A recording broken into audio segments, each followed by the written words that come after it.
Oh, wait, did I not get the ads?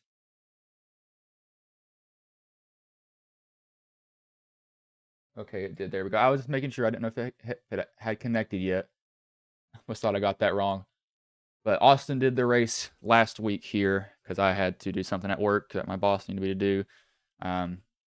Ended up getting there at 11. Did not leave until 1:45 in the morning.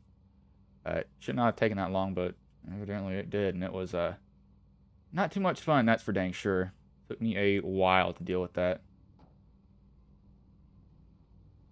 They are done with their qualifying, so I will pull up the qualifying order for you all here right now. This is a patriotic paint scheme night 2 also for these guys. So first is Brad Peters, second Zach Lindgren, third Jeremy Brown, fourth Chris Worrell, fifth Walker Thomas, sixth Nick Olson, seventh Brandon Houff, eighth Marcus Adams, ninth Colin Fern, 10th Aiden Kirker, 11th Brendan Kohler, 12th Brian Jones, 13th David Charlotte, 14th Jake Fisher, 15th Jordan Weaver, 16th J.R. Houston, 17th Michael A. Anthony, 18th Gavin Hibbs, 19th Michael Dorsey, 20th Darren Wishon, 21st Chris Vander Platt, should be on there, but 22nd Kyle Smalley, 23rd Alexander Kronicki, 23rd Caden Henry Oakes, 25th Landon Mills, 26th Calvin Allison, 27th Dylan Holland, 28th Stan Carnathan, 29th Keith Smalley, 30th John Creighton, 31st Nathan Yarnell, 32nd Roberto Ramirez, and 33rd is Ryan Hines today. I will get back on the track to these guys here, trying out some different OBS settings. So hopefully they'll work. We'll evidently have to find out. I think they will. Decide to take off the limiter that was on the sound for my iRacing and just leave that to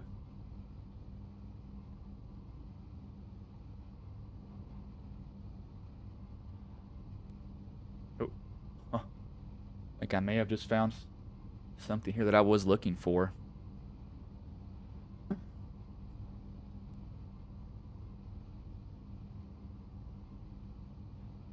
Waiting for, I think one might be everybody on the grid, I think. Possibly, we'll just have to see.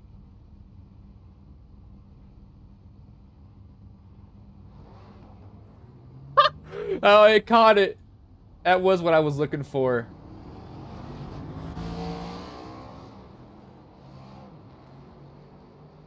I had a feeling it was that.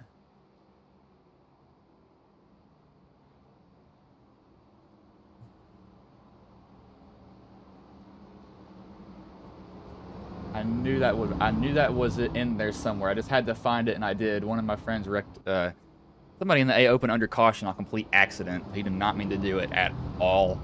But 200 laps, I don't know how these setups are going to be here. I think they should be fine, though. I haven't ran the fix in forever, though. I think the fix is not too bad for them.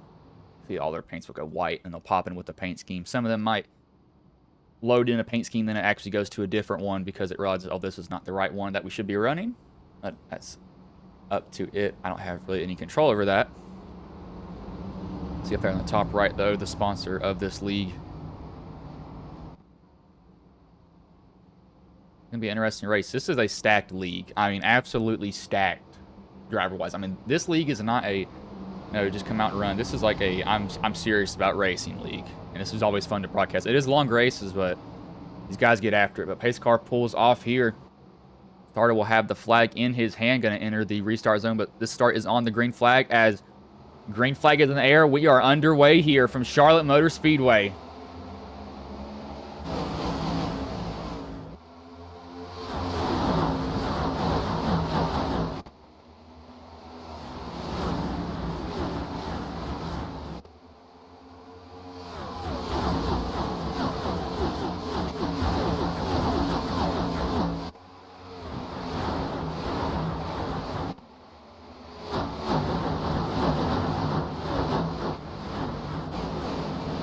They got a variation of some grooves being ran. Some guys are running high, some guys are staying low, but Brad Peters, he gets out in front of all of them, so he maintains lead. Lindgren just follows down behind. I think that is the 12. Who is that back there ripping that high line? That's the 24. Nick Olson running that with a Jeff Gordon-inspired paint scheme. I can't remember what year that was inspired by. I think Jeff ran a... I don't know if Jeff ran a paint scheme like that. He may have. No, he did. Yes, he did. I do remember him running one. I don't think I was watching that race, though. Charlotte's typically the race that they bring out all the patriotic stuff. Kind of like how Darlington's typically... all the throwback schemes that are ran during the race. This is what that is for him.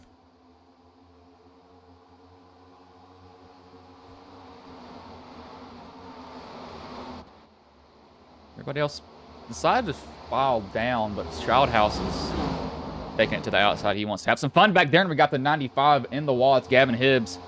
Scrapes it off the exit. Looks like he's fine. He keeps it going. Five almost comes up into him and makes him wreck. You gotta be careful with that.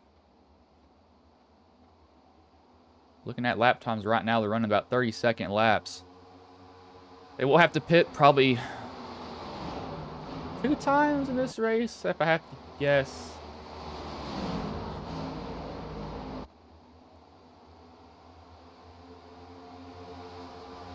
I think that's what they'll end up doing here. I don't know if you can run that Highline for very long. They're getting away with it right now. But I don't know if it's a viable option the whole time to do that.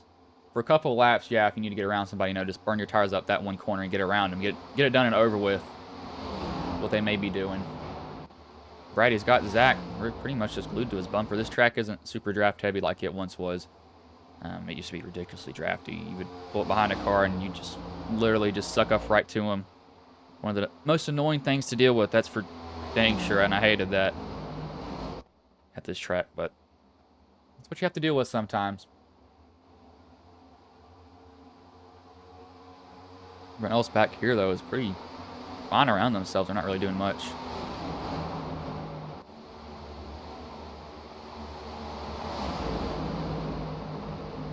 Are having faster laps set, though, as it keeps going on and on and on. I keep noticing times keep dropping. Fastest was a 30:27 so far.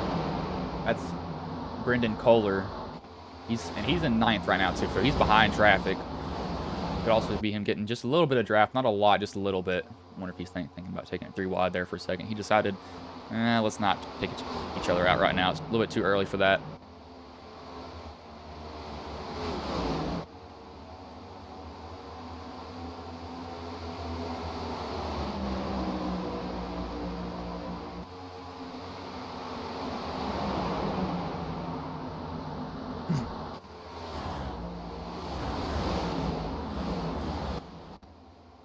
Change that gain there. Yeah, it looks like pretty much on par with it.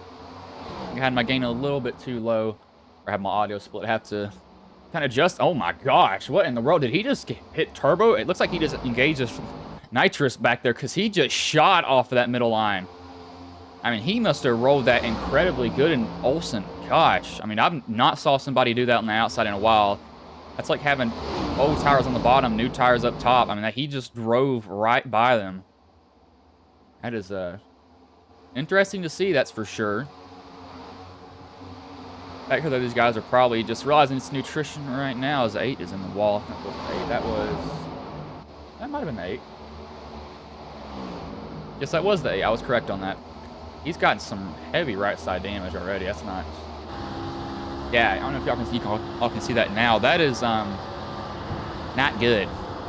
That is pretty bad. Probably get a better chase view from it also. Yeah, that is... He doesn't even have a fender on that car anymore. It is that badly damaged.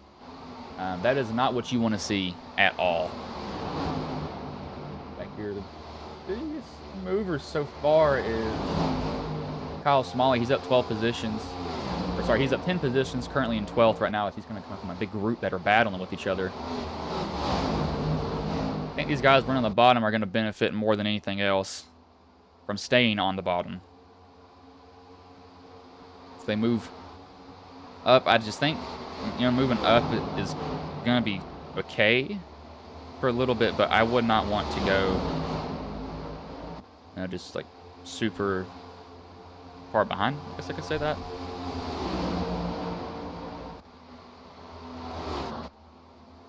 Creighton has one off track. I think he might have found the grass. Yep, he did. We had a little bit of an incident back there. He has no right front either. has happened to him? He doesn't have a right front also. These guys are doing some weight reduction on their own. Do we have somebody else missing one from him? 19.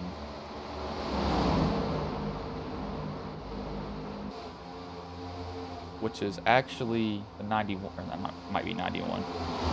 That's the 19. He doesn't have a right front either. Okay. I don't know what's happening with these guys' right fronts. I mean, they're just hitting each other. They have to be hitting that outside wall pretty hard on exit. They're probably plowing, just trying to keep the wheel in it. That's pretty hard contact. That's not like a, oh, I just barely hit it. That's like a, I just slammed it type of hit for them. Oh, he thought about poking his nose into there. Keith did. And the 95 doesn't have a right front either. Oh, we got a big incident back here on the front stretch. Nathan Yarnell is around. Saw notifications start going off. I'll go back and see what happened to him. Oh, so it actually happens in front of him with John Creighton.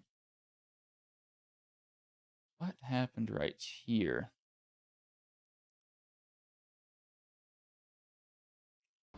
Coming up off the corner. He just doesn't realize the 19's there, or the 91. He net codes into him.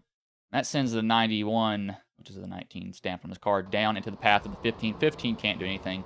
Luckily, it was probably already on the brakes. Also, a nice sponsor on the rear bumper plate. Use that service very often. But I don't think Yarnell's hurt too bad. It looks like his wheel's pulling. Let's see here. I think his wheel might be pulling just a little bit. I don't think it's too bad, however.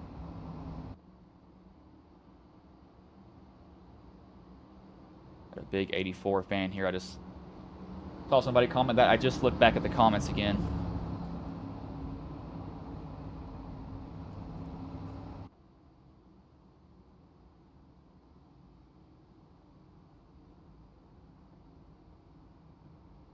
I think this will drag people down pit road. Yep, it did drag people down pit road. Nick Olson comes. Lindgren, Peters, and Kirker stay out. This is maybe to check tire wear, possibly. I like that paint scheme, though. I like the color blue in general. So that kind of makes me have a soft spot for it. He's off and away on pit road first. Looks like it will be Marcus Adams, who only takes fuel. Everybody else. So it looks like it's split decision on fuel and tires. Most people got fuel. Or sorry, tires, I mean. We got Marcus took fuel, Jordan Weaver took fuel, fuel on Thomas, fuel on Whirl, fuel on Dorsey, fuel on Keith Smalley, and everybody else besides them took tires. How do you... I want to figure out how these guys lost. I'm going to have to go back and look after the race. Chris doesn't have one either. When did they lose these? I'm actually curious. I don't know when they lost this. We're rewinding back a lot here, so it's going to be a lot of rewinding. Trying to go. I have it set as fast as it can go. Let's see if he got it, because I was just looking at him earlier. Where are these guys losing their right fronts? It has to be off of 3 and 4. Yeah, he's hit somebody. Oh, what? He actually... Okay, there's a second wreck, I think. Okay. Yeah, there's a second wreck here. So I don't think the 15 brought the caution. The 66... Oh, wait, hold on. Was that a retaliation there? No, it wasn't. So the 66 is involved in that incident. Then he goes up there and caused another one. I was so confused. And he's actually left the race. Was this intentional, though?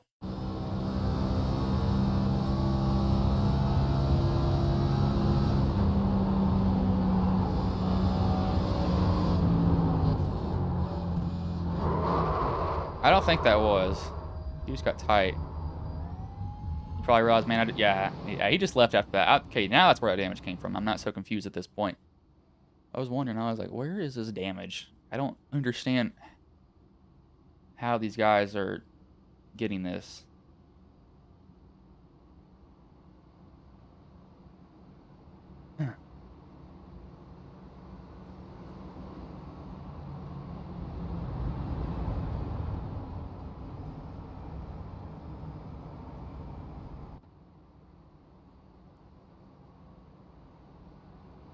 It was weird. I was wondering. So the 8's got one too. I can't go back because if I do, it's going to take me way too long to see damage they have. I want to see how Lindgren, Peters, and Kirker do staying out, not getting anything done to their car at all. I mean, they're just flat out just going to run. That's the Choose car there. They hit that last week at Darlington. I had just tuned in to Austin's stream, and they had actually hit it. I don't know how they did, but they did. With Ryan Hines. Let's see him actually pull off. This is a creative idea. Very creative. Never thought of doing this in a league at all. I mean, it's worth a shot. So that's pretty dang cool. As he pulls off the track. Yes, he towed. Gosh. He tows down to pit road. 15 still in pit road. I think he's going to be off in the way. Yeah, he will be. But they will take the green flag. This time by, lights have gone off on the pace car. I wonder how... I want to kind of see when he gets there. Does he come off pit road normally, or does he drive around completely differently? I'm actually kind of curious to find out.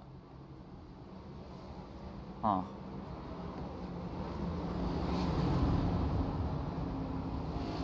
I might have to look. I want to see how he gets there.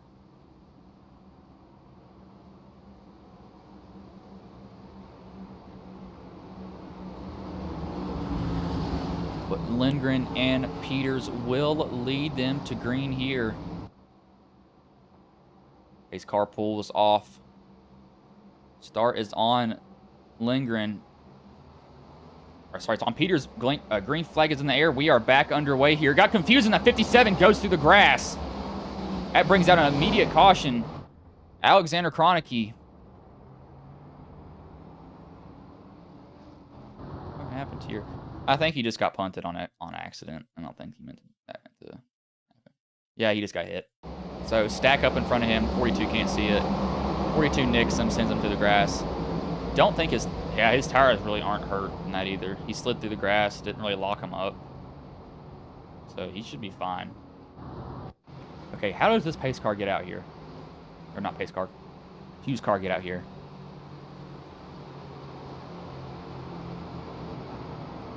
That is going to kind of mess up the order because they have to go catch the pace car, and the pace car has to pass them. It doesn't make any sense. It's weird. It really is weird.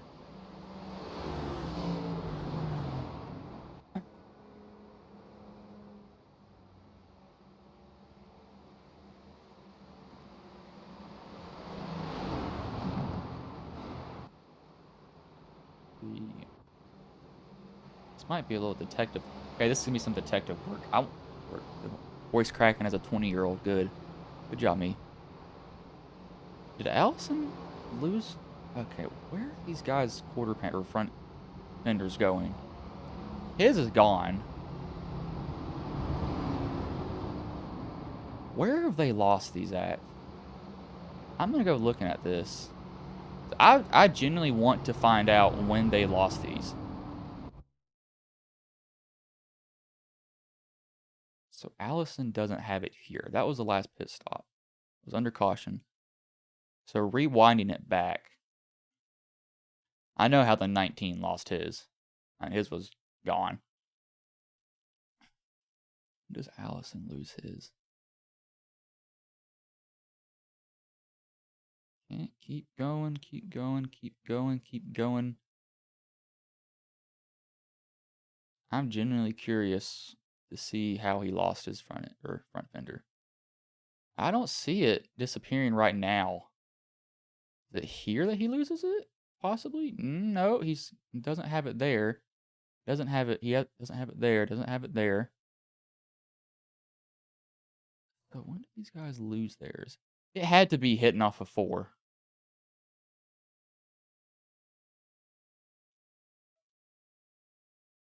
Oh, wait, the 66, did he get loose earlier, too? He did get loose earlier, too. That was a little bit early in the race. I saw him go off track. Oh, that's what it was for. Now that makes sense. That 66 might have actually done that on purpose. Because if you look at that, see, there's contact made. This is who he hit under caution. That knocked him through the grass. And he probably wasn't too happy with Colin Fern. That's where Allison loses his front end. That's where he loses it. Okay, I just went right by it.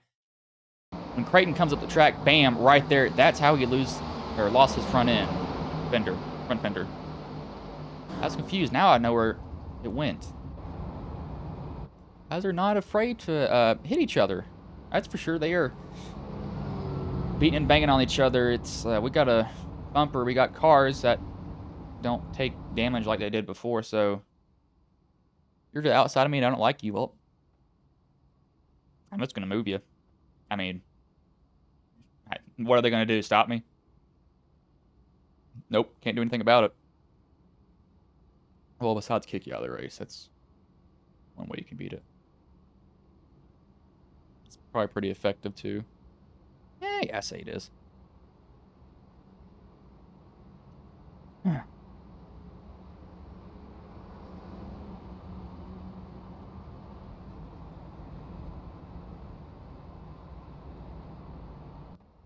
think they will go back to the choose here. Is the car out on the track? Yep, it is. Okay. I didn't catch him going on the track. I want to see how he gets there. I genuinely want to see how he gets there. Because I think he must turn around off the exit of pit road. That's what he has to be doing. Now, here's the challenge for them this week. Do not hit the pace car. Or not pace car. Choose car. You can do that, you win.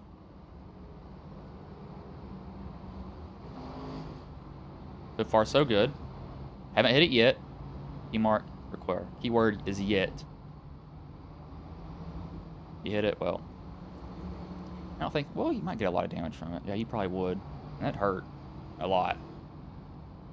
That'd probably destroy the dang thing.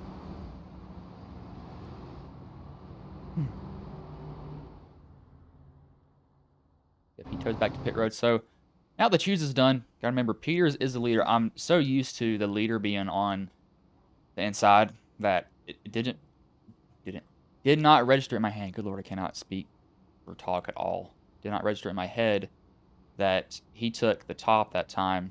So I used to run an A opens leader, normally takes the bottom. I made a grave mistake of not anything to drink up here also, so this is going to be fun. For me, this is going to extend the fuel run, I think. Go to maybe lap. I'll give them 90 to 80, possibly, on their fuel. These caution laps have been helping them, though. But they could stretch it just a little bit longer now. But pace car pulls off here. Peters will lead them to green on the bottom lane is what he chose. And green flag is in the air. We are back underway here from Charlotte.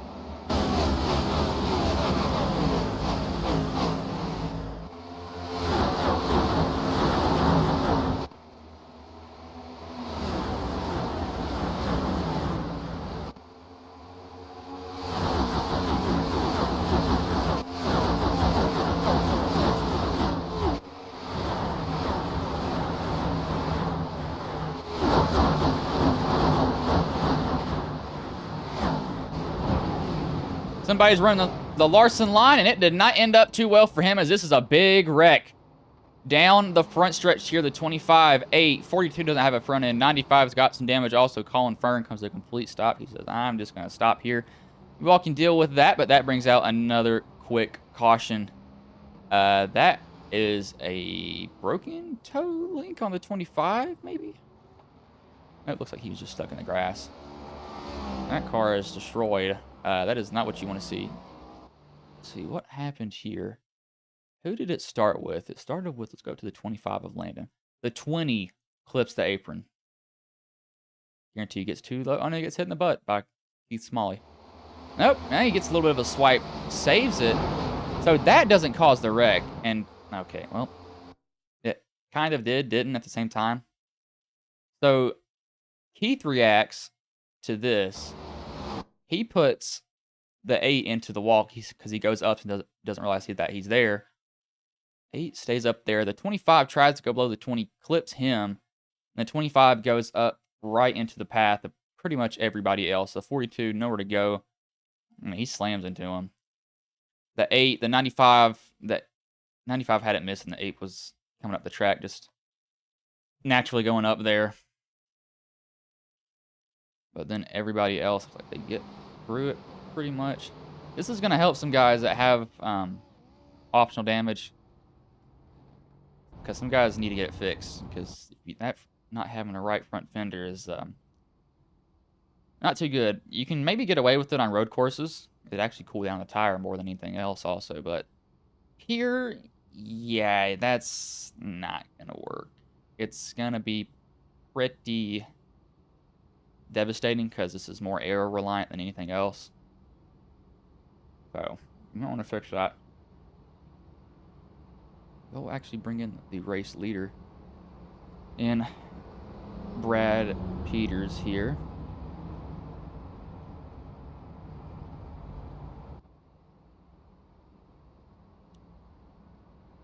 Never mind. I cannot.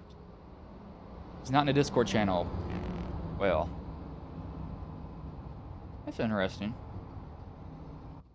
It is what it is, man. As these guys are under caution, though, we will go under a commercial break here. Might as well give me a little bit of a break from speaking sometimes. It will be side by side, but y'all won't really miss anything. If they do go to the shoes, you will see it, however.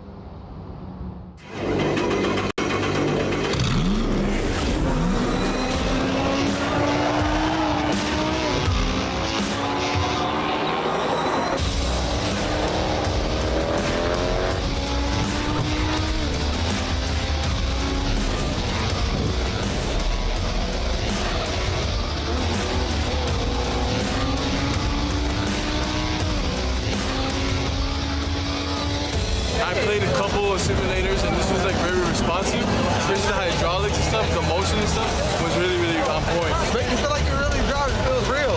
It adds so much to the experience. It's just really, really cool. It was pretty awesome.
Lights are off on the pace car here. Drivers ready to get going back racing.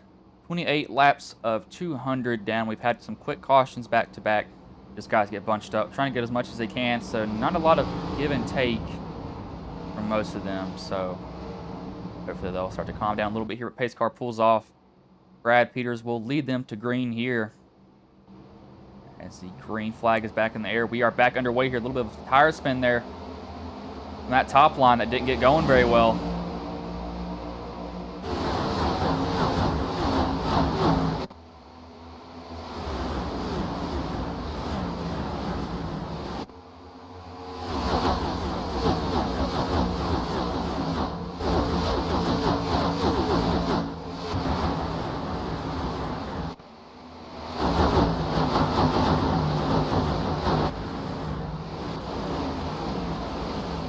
pretty even off. These guys make it off of turn 3 and 4. I think turn 3 and 4 is just kind of a death zone. They see the spots and I'm like, oh, I'm going to grab him. Biggest mover in the race right now is Nathan Yarnell. He is currently up 14 positions from where he started. He actually got damaged under the second two, or not the most recent, the one before that. So he's made a pretty good rebound so far and found his way up front here, which is good to see.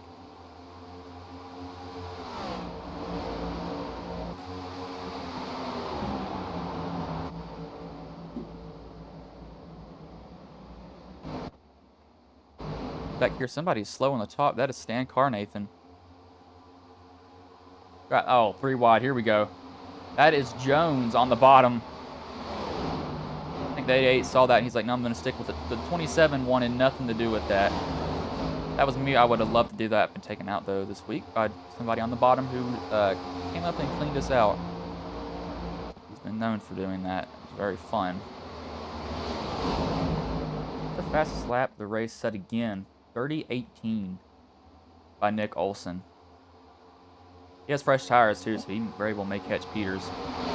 Kind of blow by Peters once he gets to him. But Peters' tires really aren't that old though. Just because of him, well, I say that. They're probably 15, yeah, I mean, they're at least 15 laps old, but they're not as old as they look, possibly, because, no, I say they pit on lap 15. We've had a lot of cautions after that, so he's not super far behind on them at all by any means. Kohler cut that close on Adams there. He was right on the bump, rubbing. Came right up. Run that high line. That high line must work pretty well for these guys. I'm gonna go cockpit with one of them doing that.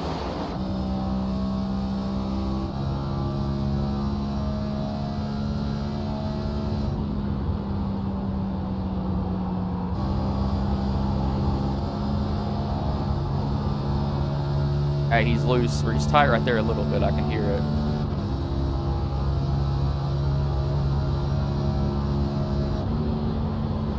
A downshift, okay. Pulling some tricks out of their sleeves right now. Not expect to see that. If we got a downshift, that's just getting more rotation in the corner.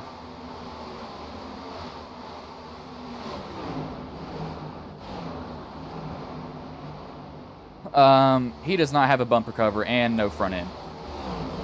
How is that car still allowed to run? Like, that looks like that would be a meatball flag. Like, required damage, you have to come and fix it. Is his engine damage, though? You gotta be kidding me. He doesn't have engine damage. How? Like, that doesn't make any sense. Anyway. Up front, Olsen, he did grab the lead from Peters. Kohler's trying to follow Olsen to the front right now because he has new tires also. But Kirker has dropped to 7th now. I think that he really just wanted to find a spot in line. Once he found one, he probably jumped down to the bottom and immediately he said, nope, I'm going down here. Y'all don't want me down here. Well, too bad, because I found a hole and I'm taking it. It's something that you have to do sometimes. You got to cut somebody's nose off so you don't lose multiple positions.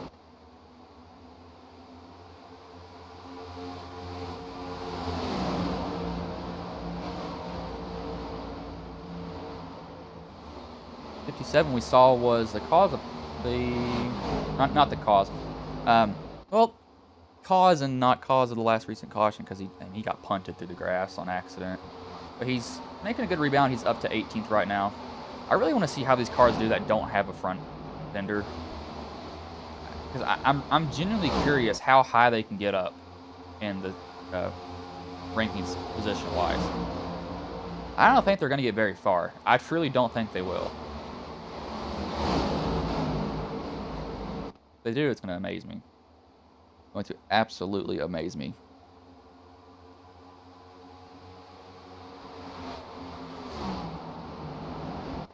Olsen's staying very dedicated to that top line.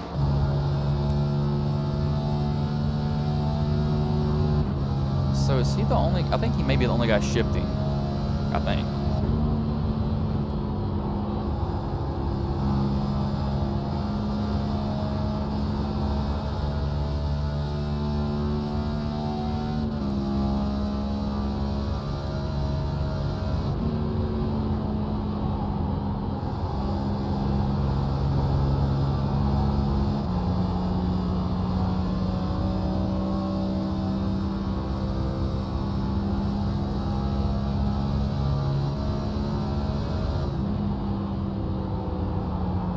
Yeah, I think he may be the only guy shifting. That's allowing him to get a good run off the corner because his power band he's pretty much already in it. And the guys behind him are actually having to finally reach it. Because they're going down to 7,900 RPMs. He's staying at about, what was it? Yeah, he's staying at 8,400. So he's got more RPMs coming off the corner, but that's also maybe hurting those rear tires. And he'll figure out the hard way if he's burning off those tires, because it is not fun. You will know very, very quickly.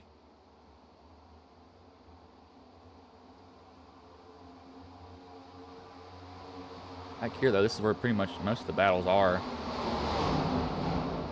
3 guys top line. The 39 has a hole. He actually gets by them both. See Keith trying to get to the outside of Weaver. Weaver running that Jordan paint scheme. Patriotic theme, though.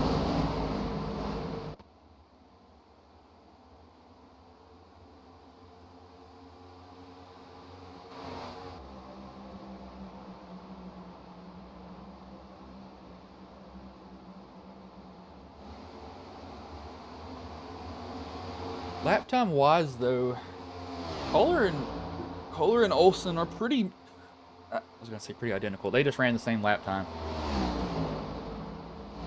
30:62. Yeah. I was going to say they were pretty identical. They were literally identical. So. Oh. Kohler's actually a little bit faster, too. He keeps pulling on him. Not a lot, but a little bit.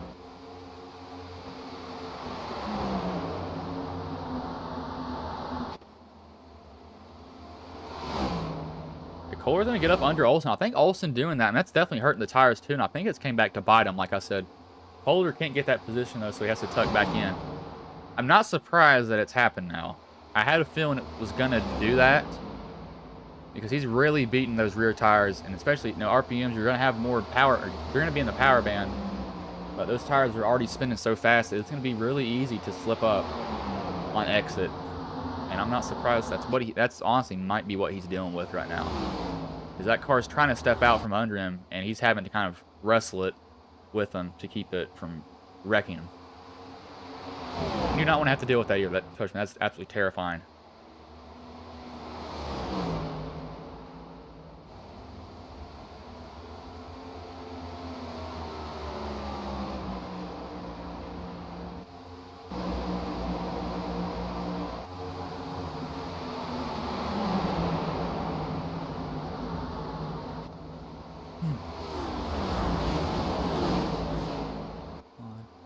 Yeah, these guys are pretty much in their own world. Kohler's trying to get to the inside of Olsen.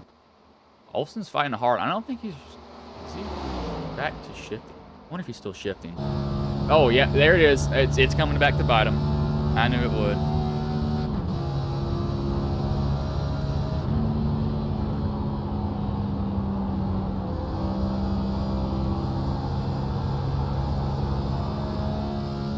Knew very well that was going to come back and bite him there. If he does it again, he might get loose off this corner also.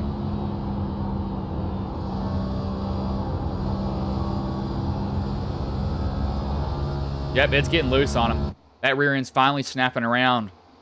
That's what happens when you shift. It's so much faster, but once you slip, that car is hard to drive. And I mean incredibly hard to drive. And that's what he's had to find out the hard way.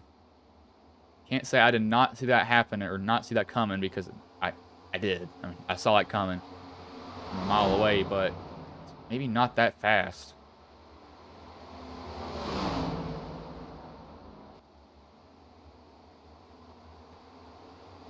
Back here, these guys are going at it. I really want to look up here, though, because Olsen's not giving it to him by any means at all either. Kohler drives it down in there, tries to get it to roll.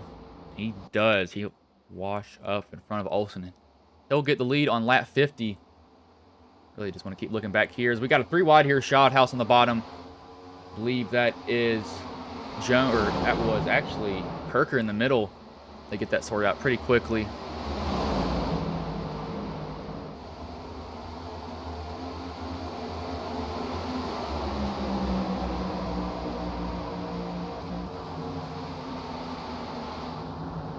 Let's go to Larry Mack with his trends. I like that Frenchman.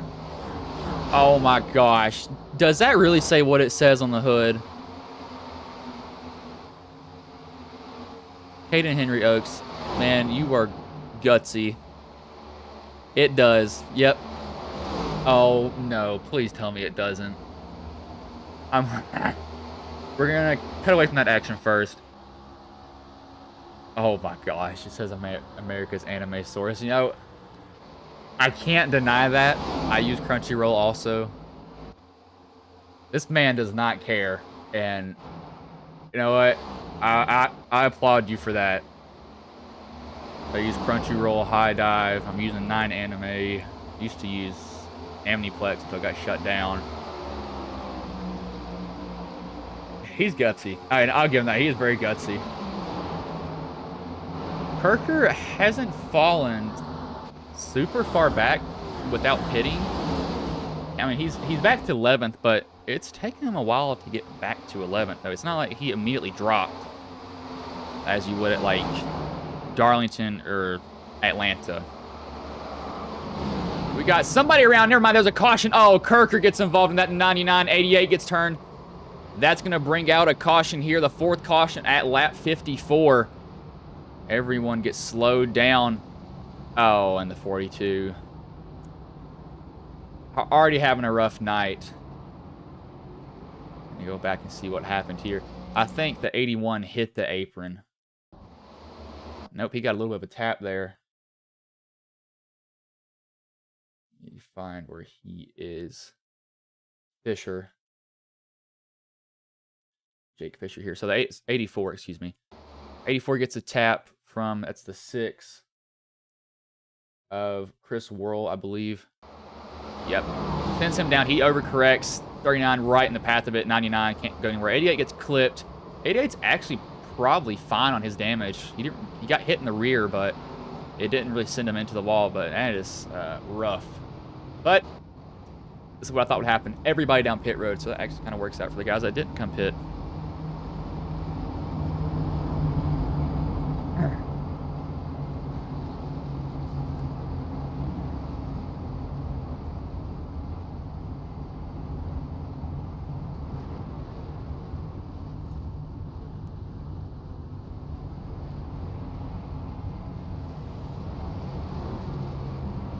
But as these guys are under pit stops here, I definitely will take this opportunity to run down and get some drinks, but y'all won't miss anything because they are under caution, so I'll be right back here.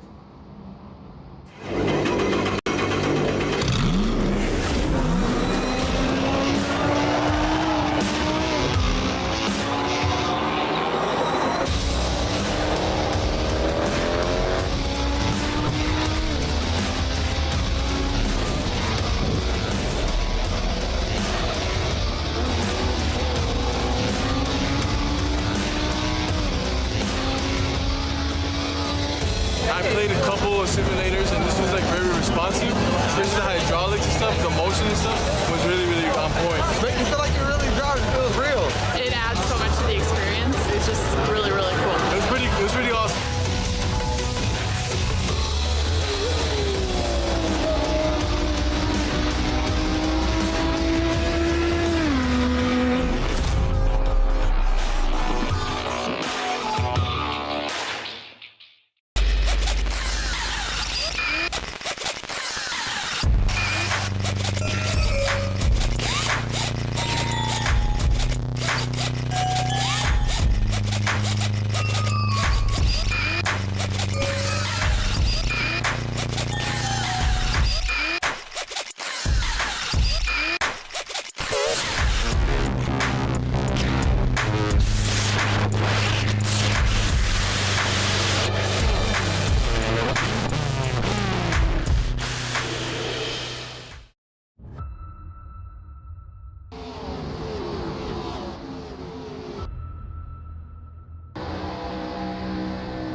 as we are back here at Charlotte. Drivers coming to the choose car here. Looks like Kohler will take the bottom. Olsen will also take the bottom too.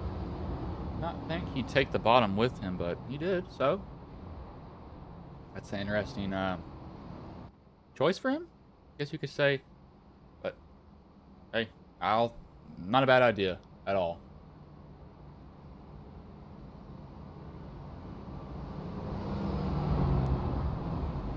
As mother who works in school system, the teacher told me to come get a whole crate full of milk, little cartons you can drink in school system. So we have basically 50 cartons sitting in our refrigerator. I went down and grabbed 5 of them because I'll probably drink them before they all expire on the 30th, knowing how I am.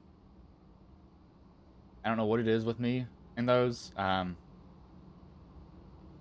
It's like heroin to a heroin addict. It's the only comparison I can make of. I stopped seeing this. Okay. So, pace car will pull off here, lap 57 of 200. These guys will probably go to... I'll give them 120, maybe lap-wise. Pace car does pull off here. Start is on Kohler. As the green flag is back in the air, we are back underway here from Charlotte Motor Speedway.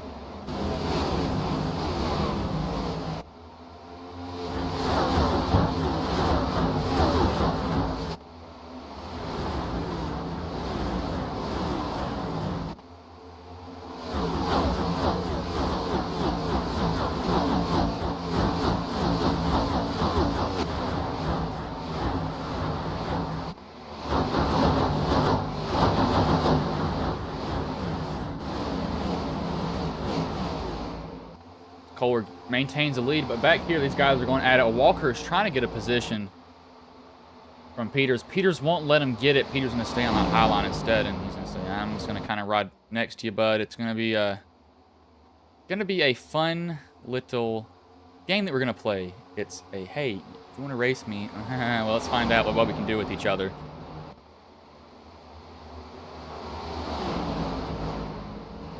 These guys should be decently okay. I don't think they'll get too aggressive yet. Keyword is I just said yet. They very well could. I've just put on another setting here. I don't think I set it to realize what I wanted it to go off of, so it's off of my microphone and stuff. So you'll probably start hearing kind of some different audio fluctuations. I think I have it where I want it to, though. We'll go 2 to 1 on that instead. Not super aggressive, and it's not a huge difference either. We don't go past 15 very often, so we're just seeing how that goes. I think it should be fine. Peters got down to that bottom, but he actually lost some positions there, so he's going to have to go back down.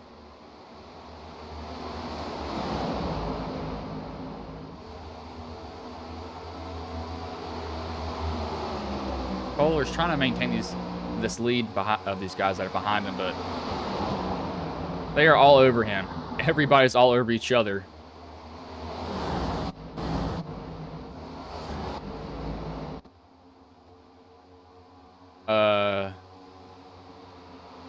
Lindgren's car is messed up very badly. That is not what you want to see if you're the driver. At all. I don't know what in the world has happened to it, but he has definitely seen better days as Walker's taking it to him up front. Outside line, probably cooking the tires, though. Better chef than Gordon Ramsay's how much he's cooking. That 84 looks clean. I have to go to him. Kohler's, I mean, he's working both lanes. Top, bottom, middle, reverse, and he's gone. And when's he going to pop back up? And he's back. It's not what you want to see if you're behind him, because that can get really scary. Very, very scary.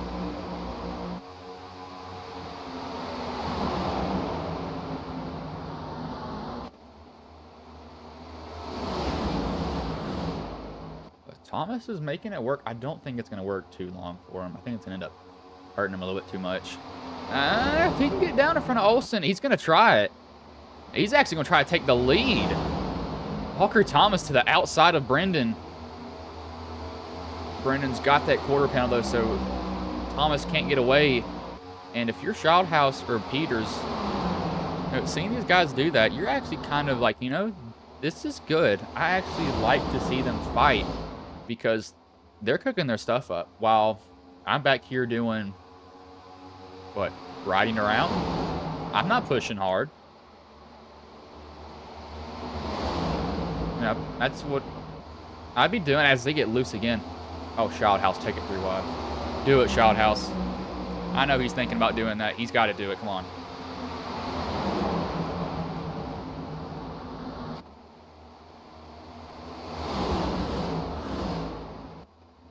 This is kind of a drafting thing right here because Kohler's got help from Olsen.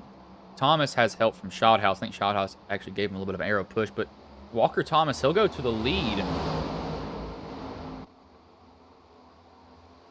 Did it on his own, but I heard a car going around, and I think they saved it.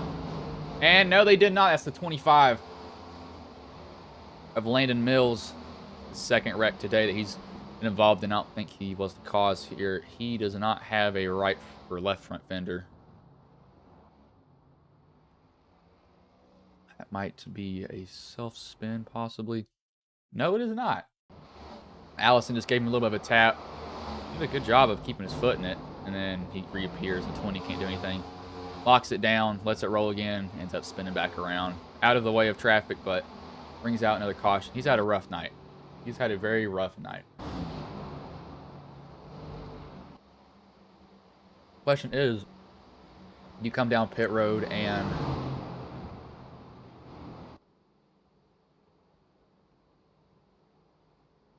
top off on fuel here. So I'm reading something here.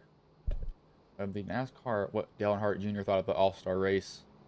Terrified that if we don't get this right, if we don't turn it around, change the perception of everybody's opinion of this next-gen car going to short track, I'm afraid we're going to continue to lose opportunities at short tracks. How many times can we go? North Wilkesboro got brought back. That's not proper English. It is right there in front of us, is ready to rock, ready to be an asset to this industry. But if we can't get the racing right there, if we can't get the tires and our cars right, how long can that place hold on? How long can Martinsville hang on? They do need to fix the short track package because it's not a lot of racing anymore. But pace car is out, and some guys have taken the opportunity to come down pit road. This is going to be fuel. I don't think you're going to get tires. I mean, they're, what, 5 laps old? I mean, maybe a little bit more than that. I don't think they're going to get tires, though. We'll just have to see. Never mind. It is. I don't know if that's a good call, though. I really don't. The last pit on lap 54, these guys up here. So, I don't know. I just don't see that as being a smart option. He didn't even pit.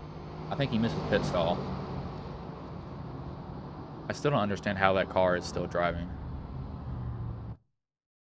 That just does not make any sense.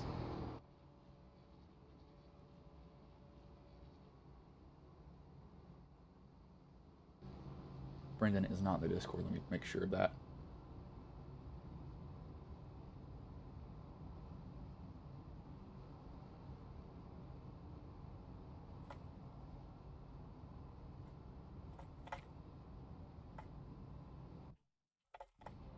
Had a race be canceled, so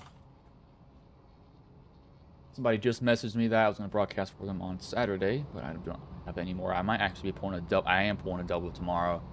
So that'll be interesting. Very interesting. Might not be too fun. But they get paid for one of them. The other one I don't get paid for. As the choose car is out. Nope, not out on the track yet. Oh, there he is. Okay, how did you get here? This is the long-awaited question I've had. How has he gotten here? Does he drive off pit road? Yes, he does. Okay, that's how he gets there. I was curious. I was like, how does he get to that position? It's actually very smart. That's a creative thing, too. NASCAR doesn't have the... Not NASCAR. iRacing doesn't have the choose cone And so they're like, no, we're just going to create our own. Why not? Make our own. We may bring it in. Oh, he is there. I got too late. I didn't realize Kohler was in a room. I just went to check, and he is. I don't want to drag him in and it go green, in the next lap, because I won't be able to talk to him for very long. So I'll hold off on that. Evidently, CPU probably doesn't like having to load this many cars, but who cares? I'll make it work. I'm actually getting an i9 in this PC soon, so it'll be interesting. Very interesting. See how that goes. I don't think I have something else open. I have to. What else is open?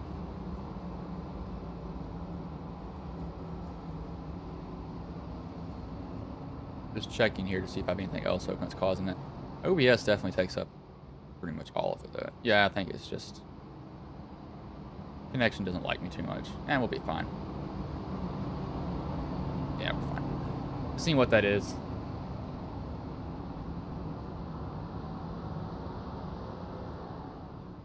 No, if I'm being honest, I could probably push a lot more power out of this CPU if I want to. I think I will.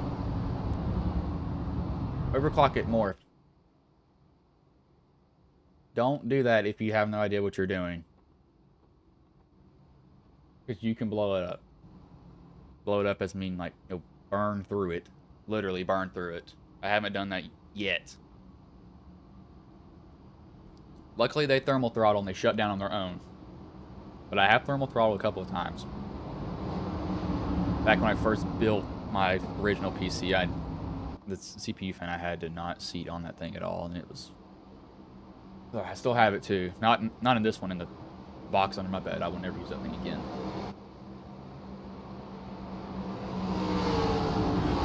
Pace car will pull in this lap though. I'll stop talking about random stuff and get back to guys turning left on the track, going about 180 miles per hour. Start is on Brendan Kohler. As green flag is in the air, we are back underway here from Charlotte.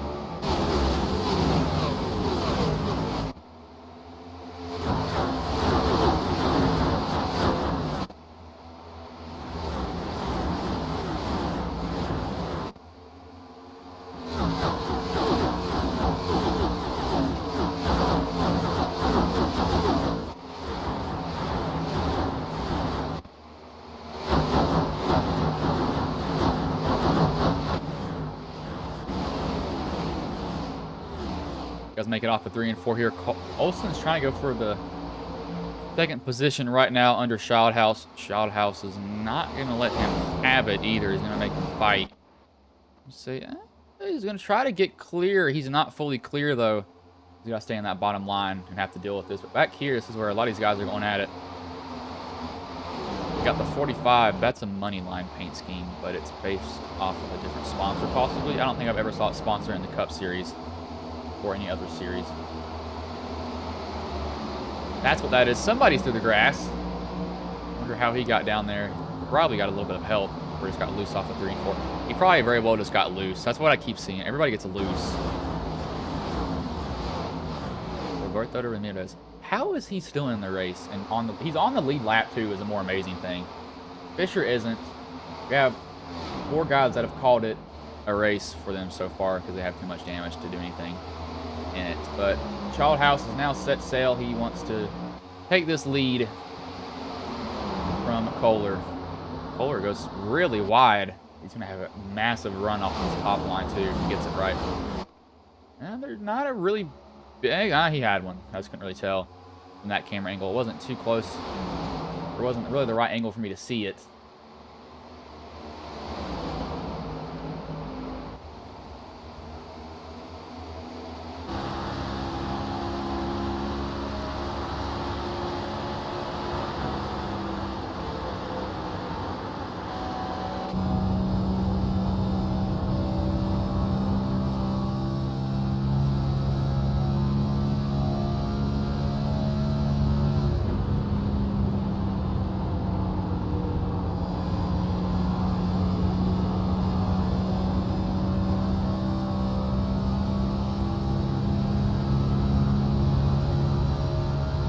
is a really big run for him. I mean, he just had a massive shot off of 3 and 4 there. I don't know if you got a push from Olsen or something, but he just shot off that corner. Olsen, is he still shifting now? I got a question for him. Yep, I think he is. Yep, he is doing it. He's really early. He might want to actually give it a little bit of throttle so it rev matches. I do that all the time in real life with the car that I drive, so I don't get a big jolt in it. Everybody's pretty much running nose to tail. Nobody's really side by side like they were before.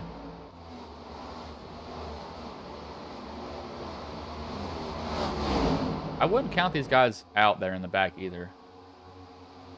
Now, I don't think that you can get right front fender or left front fender put on the car. Well, you actually might. I know you can get a front end put back on yours somehow. Ask me how I know. Talladega, Daytona, super speedways that I can't stand. Olsen's going back to that top line. I think running the top is probably better if he's going to shift, because he's not having so much wheel in it coming off the corner. He's having a little bit of input, but not cranking it to the left.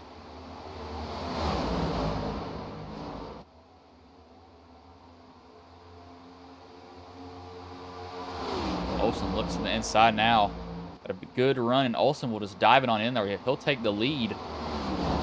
Man, just sailed it on in there himself. He said, I'm just going to take this spot from you. Thank you.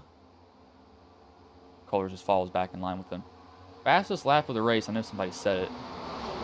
Make sure that is correct here. Fastest lap is a 30.08.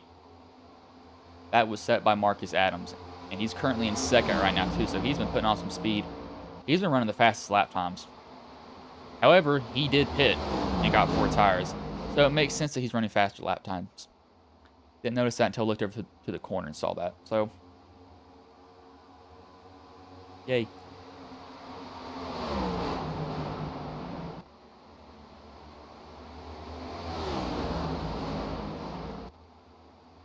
When is it going to step? It's going to step out on one of them here. It's not stepped out on him yet. When I mean step out, is that... someone's off track. He has gotten loose somewhere. He's through the grass. That will not bring out a caution because he was so far down out the racing surface. What happened here? And it finally stepped out on somebody. As soon as I was talking about it stepping out, it steps out on Caden Henry Oaks. Literally, I spoke it into existence. But he's nowhere near anybody now. He's literally 8 seconds behind the next closest guy to him. So, got a long way to go. Also on fresh tires, Walker is. Kyle Smalley is too.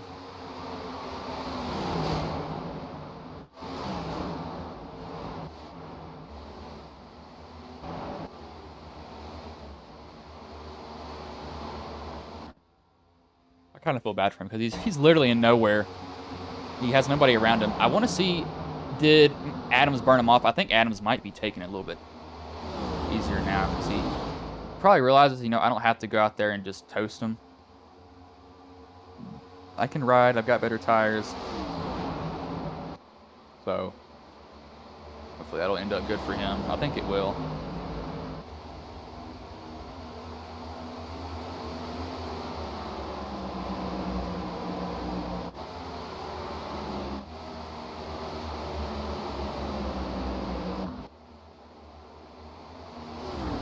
Got any action going on through the pack? Not really. Everybody else is... That's a little bit of action there. The 2 and the 99 going at it. This is for position. This is Keith Smalley. Kyle's brother, I believe.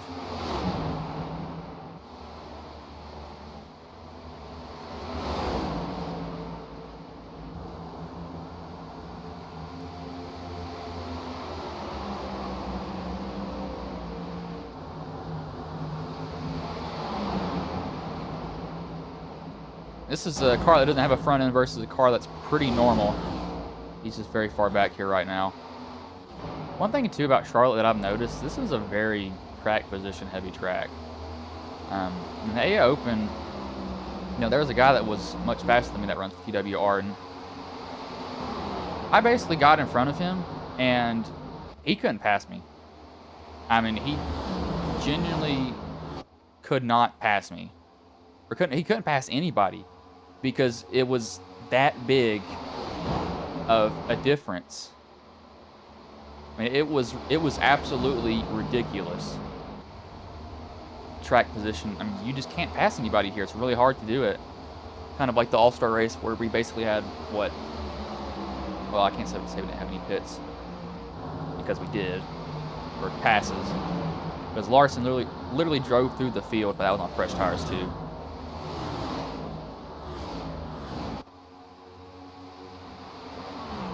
I have noticed this entire season, though, people say the short track packages suck and nobody can pass. Yet Larson hated Martinsville, and he drove through the pack. Not good at Richmond, drove through the pack and won that race. Not good at North Wilkesboro, which is, I think, shorter than Martinsville, and won that race. Nathan Darnell's went off track here. I just saw that. He came off track twice and back on track twice. I think he got some help. He doesn't have a right front fender again. So these guys must be leaning on each other to get rid of that. Now we saw Walker earlier get around Olsen by taking the top line. I think he realized I can't do that now. It just doesn't work the same, so he's staying on that bottom.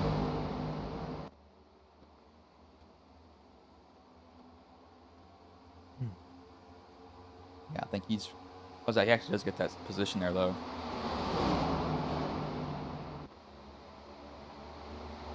So, yeah, I mean, it's not really a difference on tires. I mean, it's truly not that big of a difference that we're seeing.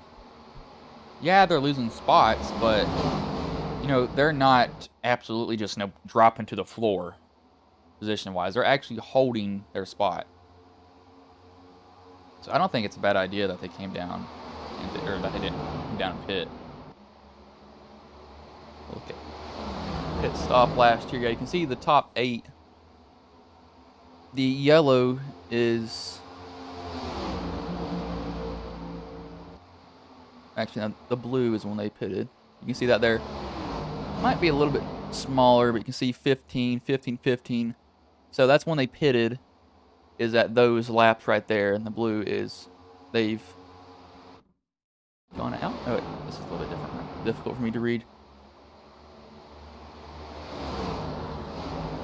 Yes, I believe that's what it is. I know the numbers is when they last pit. I think. Yes, that should be correct.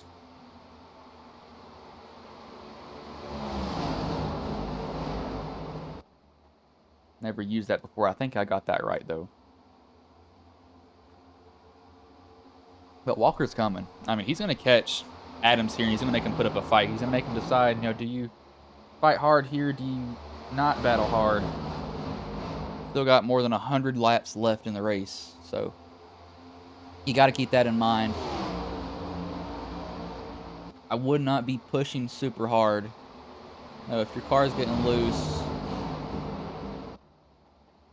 just realize that it's not going to be any better if you keep driving it like that.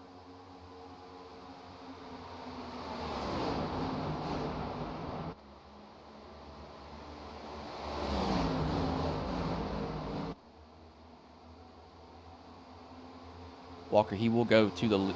Try to go to the lead. I think he will almost get it. Adam's going to hang tough with him, though. He's not going to give it to him. Going to make him work for it.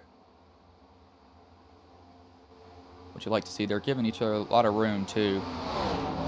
Realize, both up front tires maybe a little bit worn. So let's not go side by side. If I was them, though, I'd be laying it on their door. That's just what I do. I cannot stand when some people race me a certain way, and you make me mad, you'll find out how I race you. I will race you very hard. Excuse me. Whew.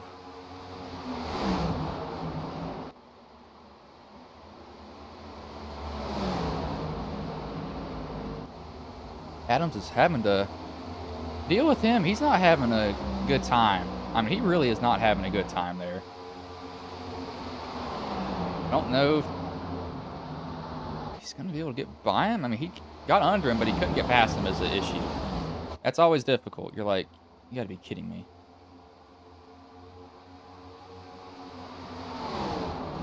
Oh, gosh. Yeah, but everyone else is sorted out. So Kohler's only back to third. Shaw's house is back to fourth.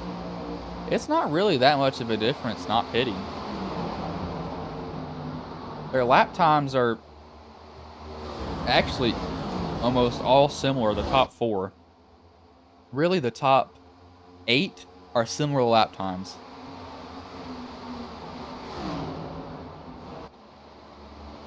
And I think some guys might want to keep that in mind for later if they have to come down pit road. They may be like, hey, you know, we may not need to, you know, take 4. We can take 2, get the fuel we need, and be on our way. I don't think that would be a bad idea. I truly do not think that would be a bad idea at all. I might try it. I like taking 4. I'd prefer to oh my gosh, that was expensive. I prefer to take 4 just because I want the tire advantage. Colin, Fern, and Olsen are down though. As soon as I'm talking about that, however, Holland and Hauff are down too. So lap 100, these guys last pitted on, let's see, I have to go down. Get this adjusted correctly. I'm going back down to 25th. Should be what I need. Yeah, that's everybody. So, let me read this correctly here to you all. So Hauff last pitted at lap. Let me get more of them on here. Let me change how many we can see. Not used this before, so this is new. Okay, so here's right here. So Hauff last pitted on 68. When he comes back around, I think it should register that he pitted again. I believe it should. Let's see if it does that. I think it will.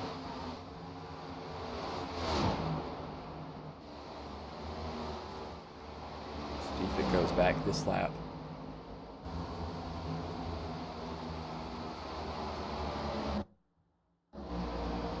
It'll register him, but he did pit, so he last pit on lap 68. So he didn't stay out very long. That's actually stayed out less than 40 laps. That very well may be their whole fuel run though. I mean, that is a dead possibility that they were about to run out of fuel, because I know they're at like 60% fuel. I think I have an option to see that too. I may. Let me see. I do not. That sucks. I believe that's because this is not the MC series. Oh, what happened here? He just jumped the pits.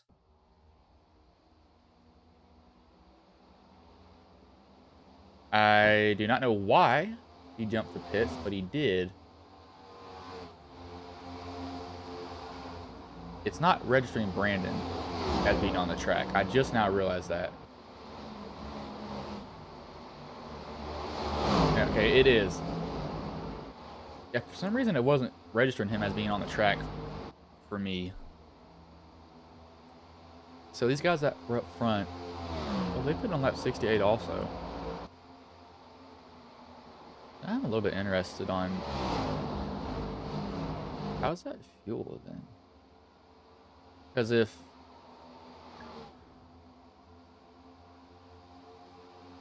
no, this is weird.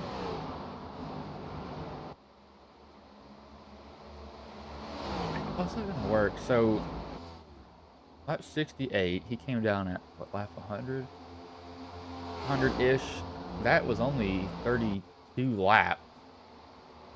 And let's see, so he doesn't. Come back down. These guys, I think they'll go to about lap 120. I think. Keep in mind, I'm saying I think because I have absolutely zero clue. I can't see their fuel. Nobody can see their fuel besides them. Even then, it doesn't tell you how many laps. Well, it does, but you know, it doesn't fully tell you. I'm gonna get rid of this cable. It's annoying me. I have to throw it across the room. Very nice. Walker's trying to break. Walker's breaking the draft. That's what he's trying to do now. See him go low. He realizes, you know, I don't want him to catch the draft. Go away. Please leave me alone. I want to be near you.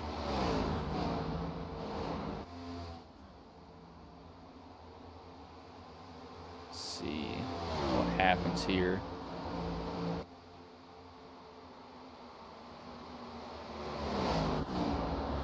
He does disappear. So some guys are disappearing on their own, so it's not just me. You see when it kind of pauses and they kind of go away. That's iRacing not registering them in the session. That's doing it to some of them. So it's not just me. It just happens to every now and then. I said this is also a really big field, though, and I mean a really big field.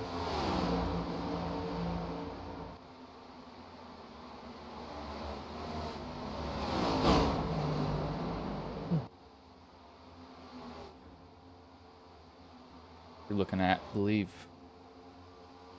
Child House right now. Yes, we are. Kind of letting the camera choose where we go at this moment because it's calmed down a little bit. This is what we normally see from this league, though. They get in these really, really long runs. They had a little bit of trouble early on, but then once they sorted that out, it was pretty much, yeah, let's go green. Lap time wise, they're all very consistent up front, and nobody's really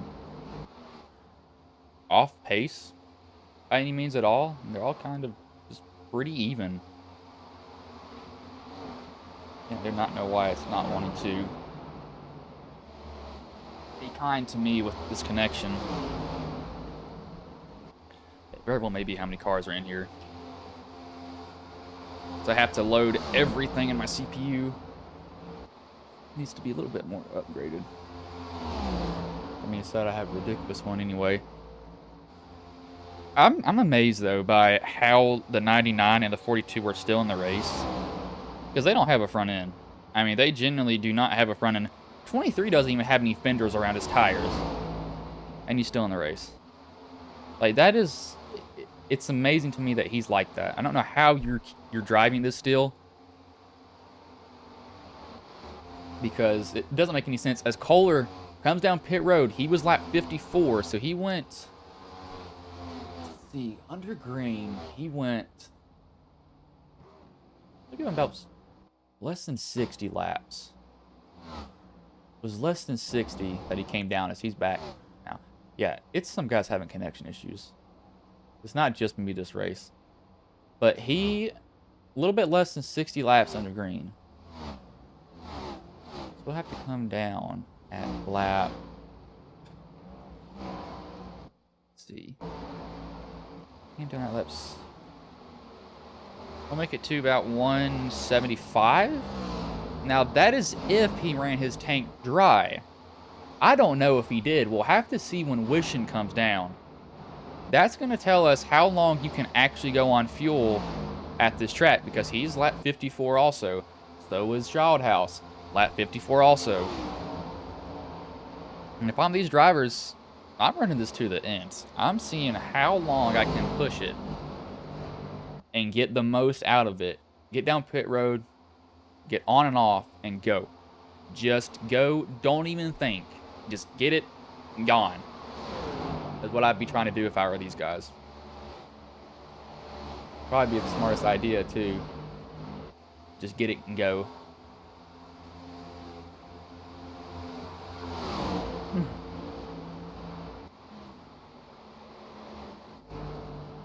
Walker's now gotten a little bit of a lead. Adams has stayed close to him, though. I mean, I'll give him that. Adams is not really let him get too far out. Jones is up on Shothouse's bumper, though. So these tires have not paid off a lot for some of these guys. I mean, everybody's just kind of stayed where they were. Nobody's moved up or down. Nobody's really gone forwards or backwards. It's just kind of like, yeah, you know, we're just gonna drive here. I can't say I'm not surprised because of the experience I've had this week with them. Not with them, with the whole A Open experience this week.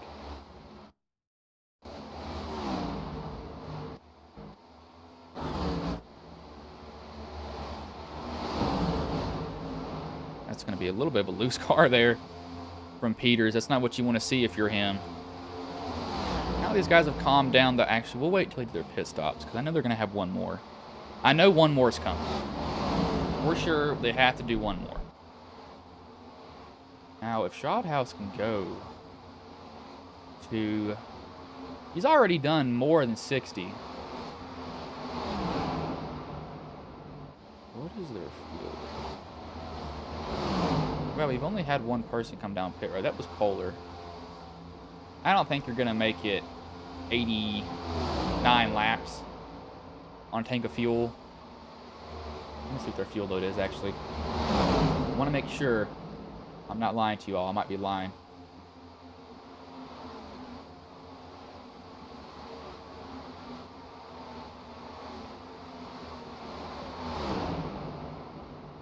Doesn't tell me, so it might be full fuel load. He might have actually timed that right. Okay, Wishing comes down. Lap 54, 119. So he had a little bit more than 60 laps on fuel, I'd say. Now, how long does Shothouse run his tank out? Shothouse might have a little bit more fuel. He's not coming down pit road this time either. He's still on pace to stay on.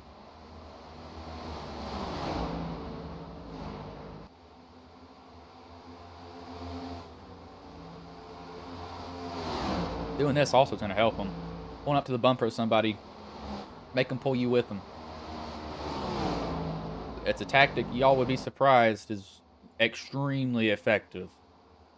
And I mean extremely effective.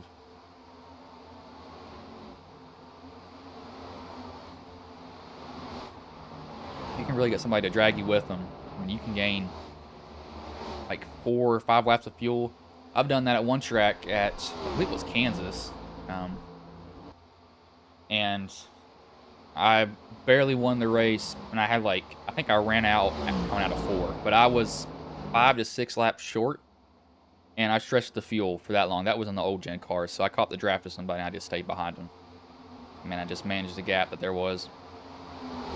But Adams, he must be slipping up here because he's dropped now to a almost 2.5-second gap over Thomas, or that Thomas has on him. But I think he's had a little bit of bobbles here and there every now and then. I don't think it's been clean for him overall. I think he's had a little bit of issues here and there.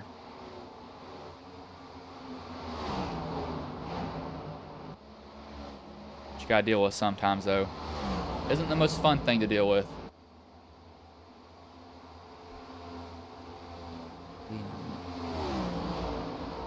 See Caden Henry Oaks. I think he's trying to get his lap back. Wait, no, he is trying to get his lap back.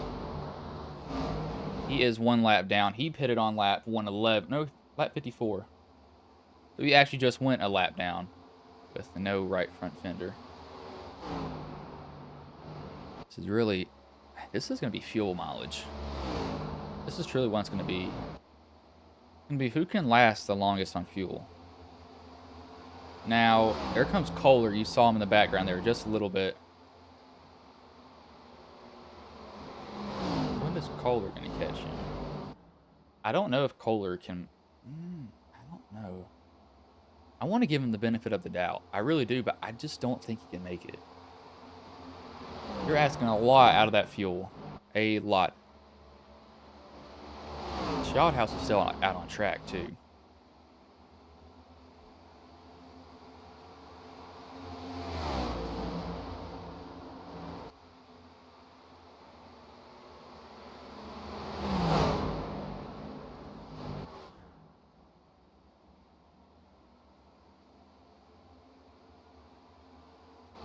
else? Yeah, everybody else is spaced out.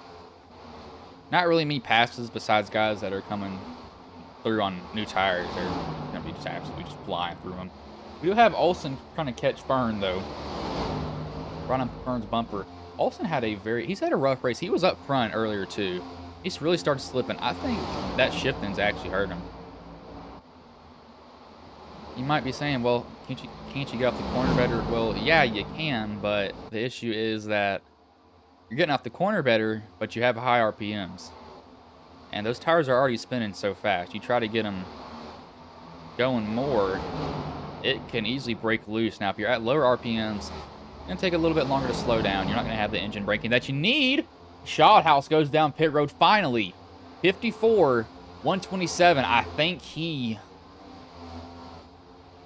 should have enough fuel to the end of the race here. Think. Keyword is think. I thunk it.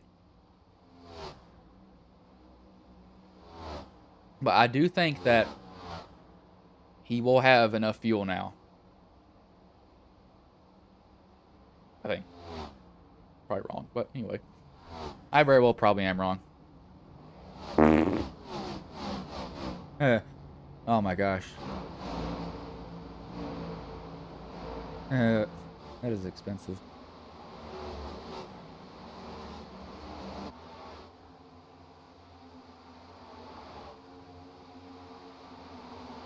Yeah, Fern is running for his life. Olsen wants his position.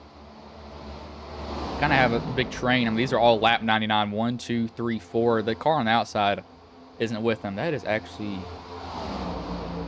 What is that? I know the number. I can't think. 31.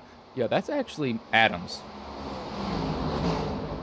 He's dropped a pretty big gap.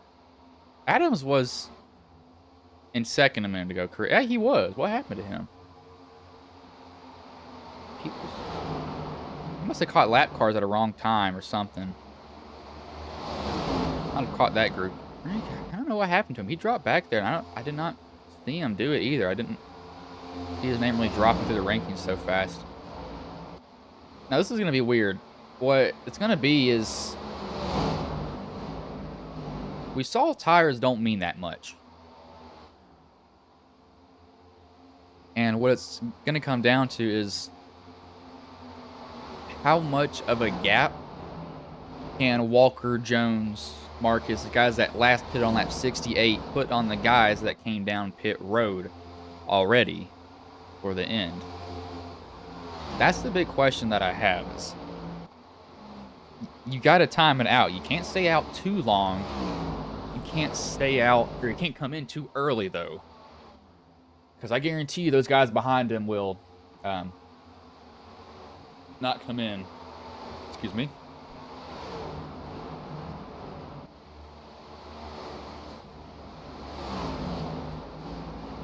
If you come in before them, they'll stretch it. That's how I'd be. Do I care? Nope.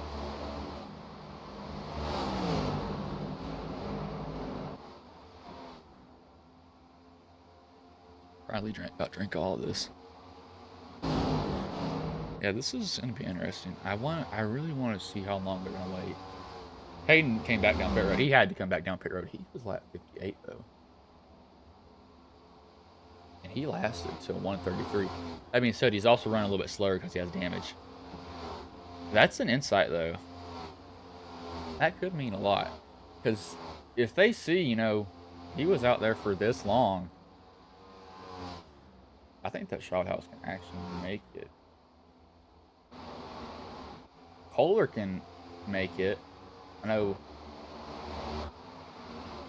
Yeah, Shothouse, Stan's pushing it. Wishing should be fine. Kohler on the edge, I'd say. Because I don't know. And Lindgren comes down pit road now. He has a destroyed front end. The 05 of Peters come down also. So guys are coming down.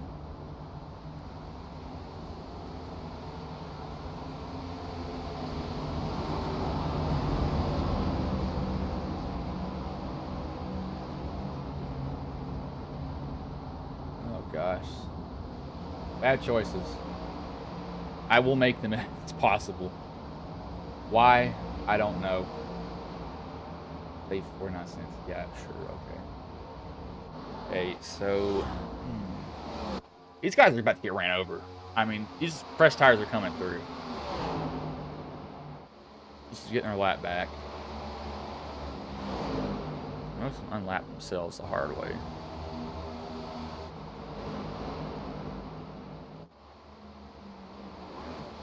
$20 of JR Houston's coming down.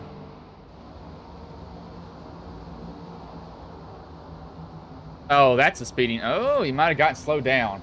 If he got slowed down in time, that's going to be amazing. I mean, he got all he could getting on pit road there. All he literally could. I mean, he just sailed it. Said, you know what? We are going. Might as well see if we can get in there, and if we wreck, well, we wreck. It is what it is, man. What he's pretty much going to say.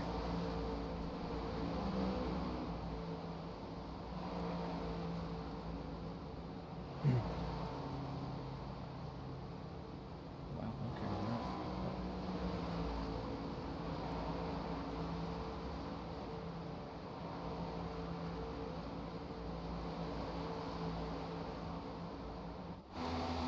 okay. Keith Smalley, Jordan Weaver, Roberto Ramirez. If he can come home in the top 10, I'm going to be amazed. That's... Oh, what? Oh, he slid through his sign. No, but he didn't, though. He was not out of his pit box. Yeah. Adams comes down here, too. Yarnell follows him.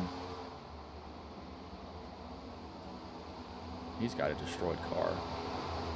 Walker, there he comes. He's going to make it to the end of the race here. No, probably through the grass. I thought I heard somebody through the grass there. I think I'm hearing stuff.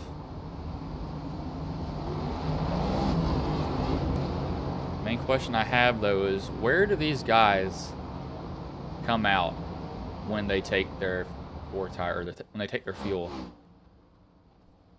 So everybody that has came down under green has taken 4 tires of fuel. That's not a bad idea. I'd be doing the same thing too if I were them.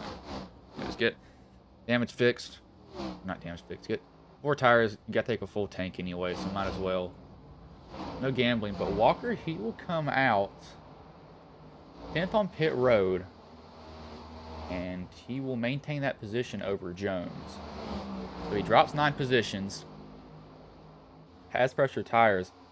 Now he's got to go catch Kohler, though. And Allison's down pit road also. Got to go catch Kohler. Kohler is 22 seconds in front of him. I want to see what lap time difference will be for him. Kohler has no damage on that car either. He's kept it pretty clean. Just a good job from him. You got guys that will literally beat and bang on your car. Some guys decide to use it to turn. I saw that happen at Charlotte. Literally here yesterday, one guy used somebody to turn, and it was a pretty dirty move.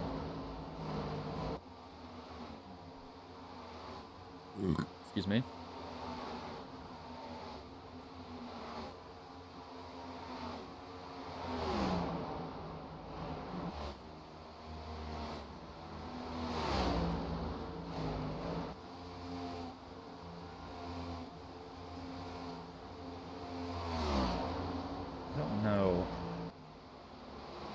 I just don't think you're going to catch him in time. Like, it's just the time difference in tires, it just wasn't enough. Like, it genuinely was not enough to scream at me for time-wise. No, Brendan's running a 31.12. Wishing behind him on 7-lap pressure tires running a 30.8. Burn 99. He's not dropped off that much either. He's not that far behind time wise. Walker, oh gosh, he is going. Walker just ran a 30.50. So he has evidently gotten the memo that we need to go. He's got to be careful, though. You do not want to cook them off too fast. Go out there and do that. Yeah.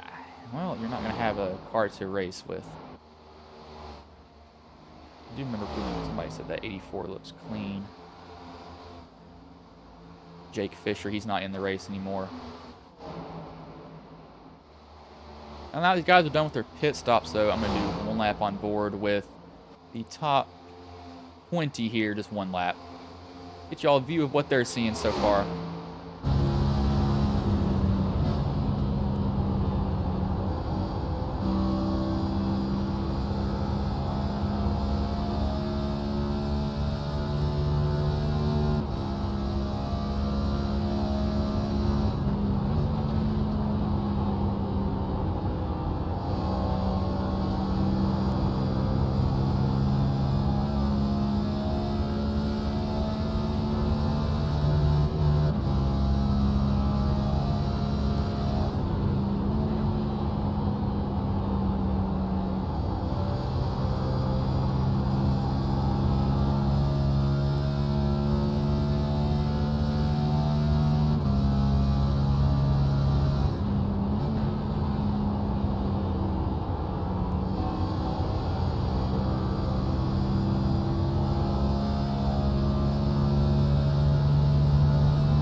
Oh, Lord, that changes everything. We got a caution out on the track. Caden Henry Oaks through the infield toes to pit road. That's the same spot we saw him have difficulties in earlier, too. Just got loose off of 4. It's the inside wall. Oh! Oh! Is he dead? Oh, my gosh.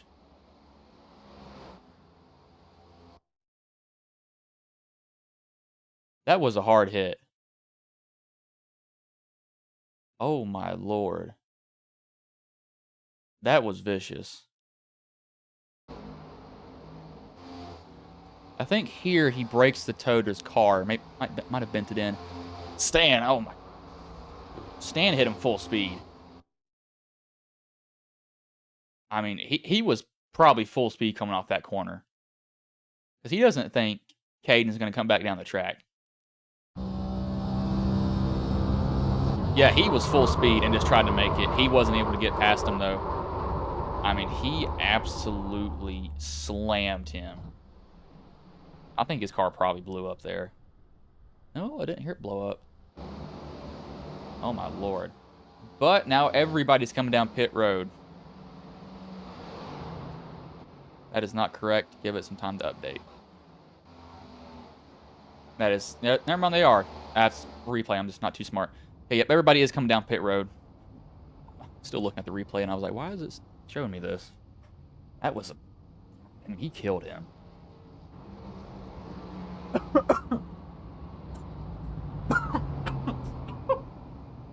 Your broadcaster's about dying.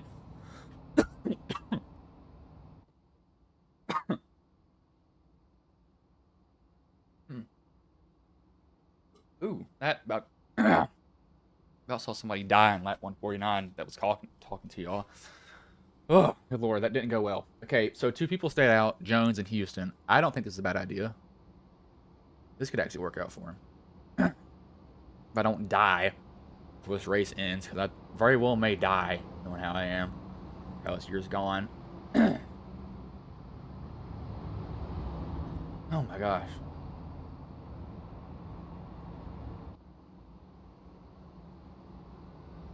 Oh my.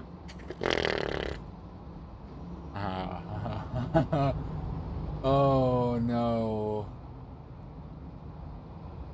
Yeah, Stan and I think Stan and Caden are definitely out of the race. There's no way you're coming back from that. Stan, yeah, he's in pit road. Caden has already left. Chris, surprised it hasn't put a front fender back on that car. I know it can do that too. And I thought it would have by this point, but it evidently hasn't. I mean, he may have too much damage to where it's done all the optional that he can. He's kind of to the point he's like, well, and what do I do now?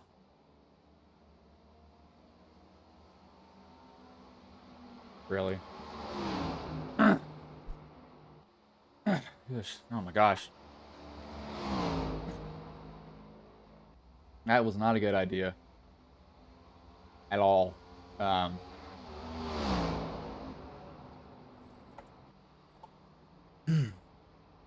didn't think that was going to happen. Not one bit. That surprised me. Myself. Oh my gosh.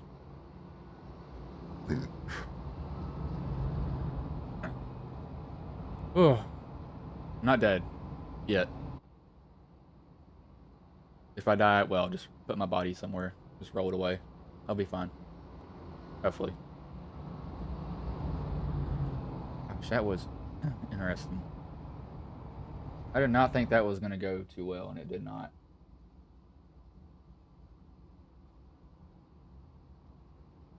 See if Jones is in a room.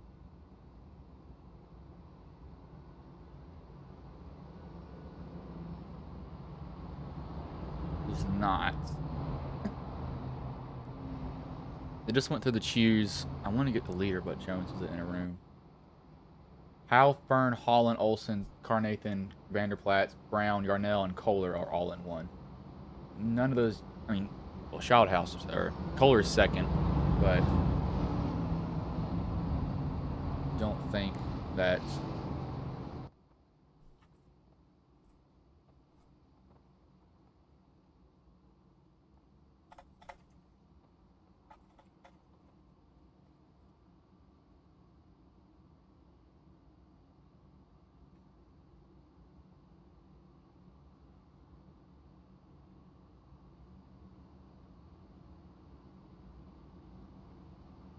lights did not go off in the pace car. I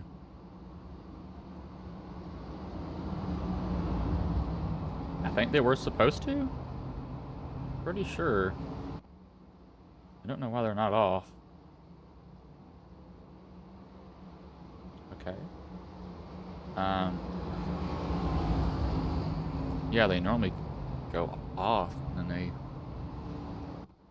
they normally stay on before they come to the choose, and then once they go past the choose, the lights are off.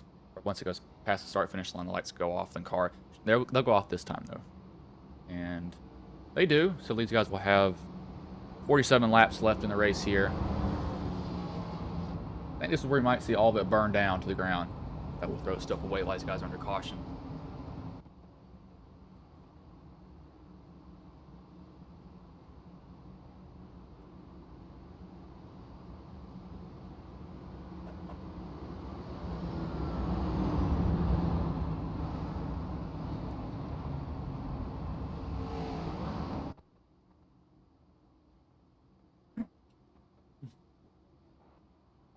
Oh, hopefully I make it to the end of this race without killing myself.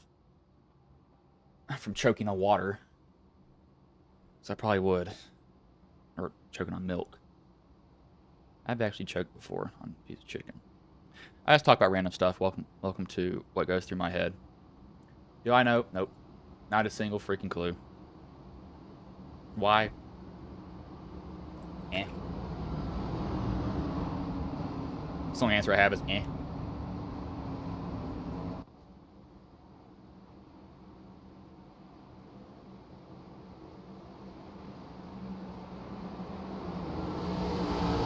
Pace car pulls in here will be Brian Jones, Brendan Kohler, who did not come down pit road. We saw tires are not that much of a difference here. As green flag is back in the air, we are back underway here, and we got a spin off the start. Spun tires there for Brendan Kohler, and he goes around.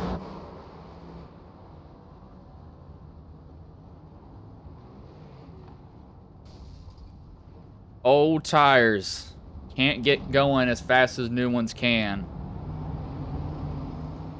And that's what happened there.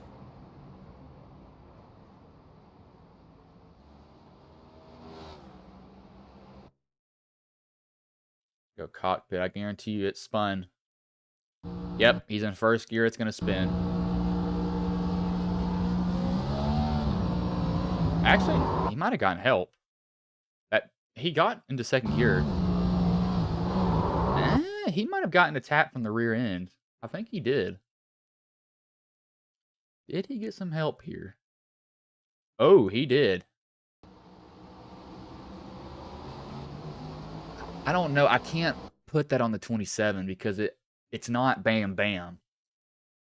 I mean, this is real speed. Like, I don't know. I can't. That's so close. Like, I don't think the 27 caused that. Yeah, I mean, he hits him here, but he doesn't shift until there. I don't know. I mean, that's so hard who to put that on.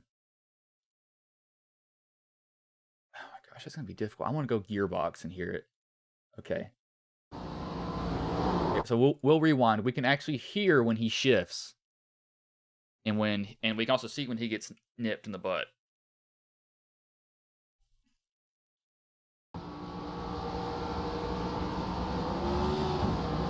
Oh, that's so close. I can't put that on him. I can't blame it. I cannot blame the 27. I just can't.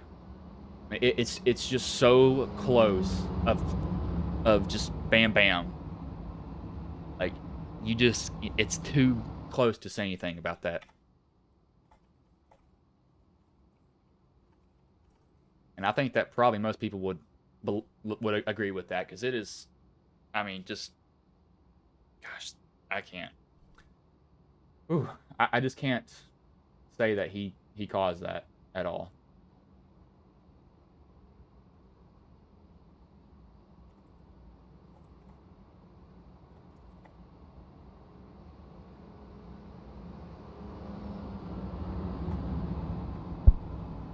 There we go. Yeah, I can't say that was him. It is. I just can't do it. I can't say that he caused that. I cannot say, for sure that was his fault, because I don't think it was. It's gonna be close. I know Kohler's probably mad. Kohler probably thinks, yeah, he caused me to spin, but I can't see it being him. I just can't. God,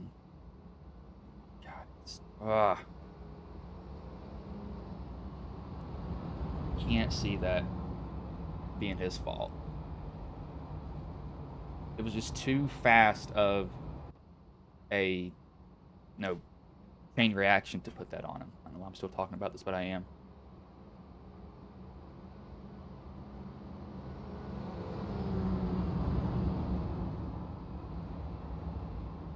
Okay, so we did have some guys come down pit road. Yarnell, Worrell, Allison, Mills, Half, Weaver. Kohler's obviously down pit road. His car's destroyed. Roberto's out of the race. Marcus is evidently out of the race, so is Stan Carnathan. These guys have left, so this is a race of nutrition. I said it would be earlier.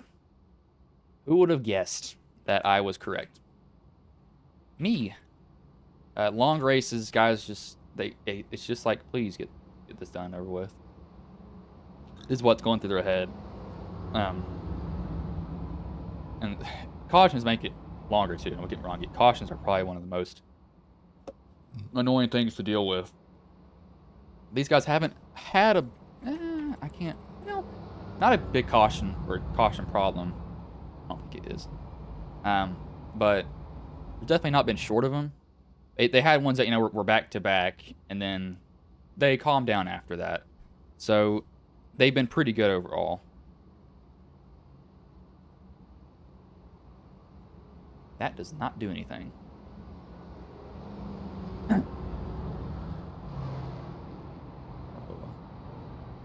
Is that pace car? So they don't go okay, I'm confused. Oh, it might be to allow the 45 to get off pit, or the choose car to get off the track. Well, he tows it immediately, though, is the thing.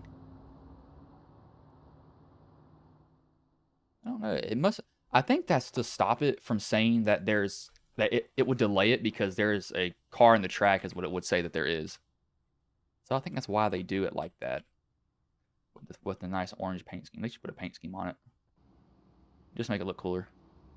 But now we'll have to see. Does Brian make that same mistake? If he does, he's going to have some fun. Turn on the radio for some or fun. I don't know if y'all saw that meme. I don't.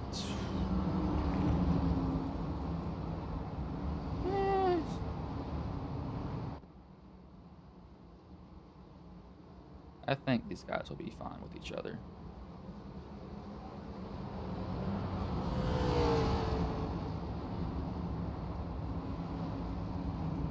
Pace car will not pull off this lap one more time around for them. I keep thinking that it will pull off because I'm so used to it being off pit or off the track when these guys are already in their lane choice, but just have to remember that every single time. I'm like, they're not pulling off the track yet. They're not going to go green.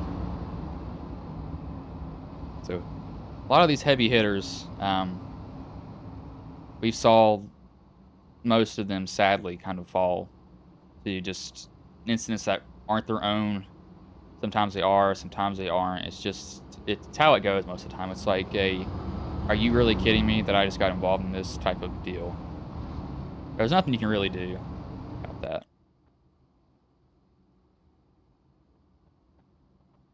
What in the world is he watching?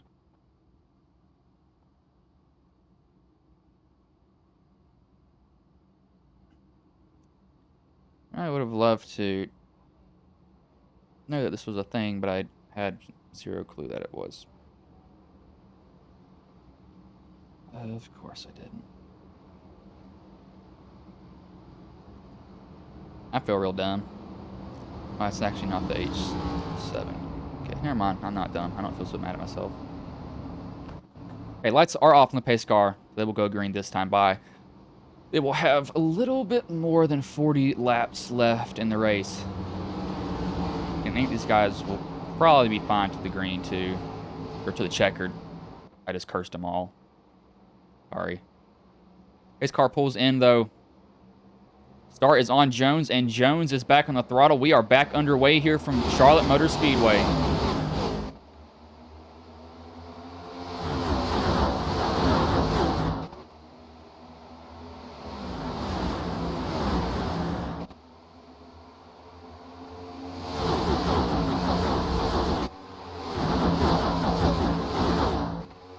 As we have a caution out here, Allison and Chris Vanderplatz have gotten into it. I think Chris was a bystander of it, however.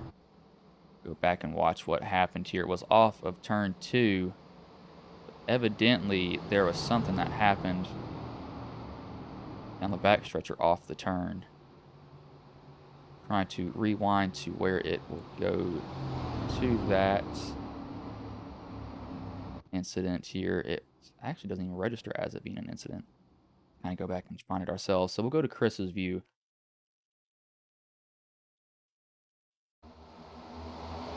Okay, so what happens here?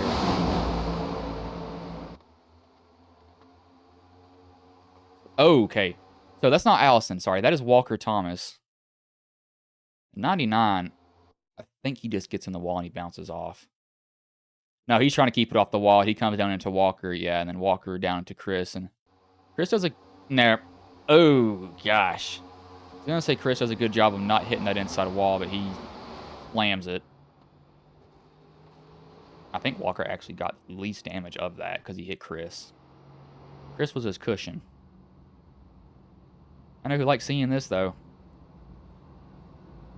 Jones. He loves seeing these cautions coming. He's like, yes, please, please. No, these cautions are absolutely fine with me. Absolutely fine. Why? Because I'm not the one involved in them. It's also extending his lead, saving his tires, too. So it's going to be good for him. And might...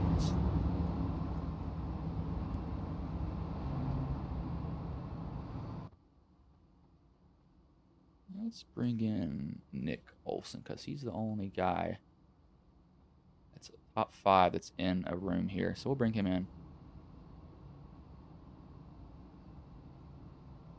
Hey, Nick, this is Bryce in the booth. Got a copy, man? Yeah, what's up? Man, so you're out in 5th with a little bit less than 40 laps to go. What do you think you have to do here towards the end of this race to get home, to bring the win home with you?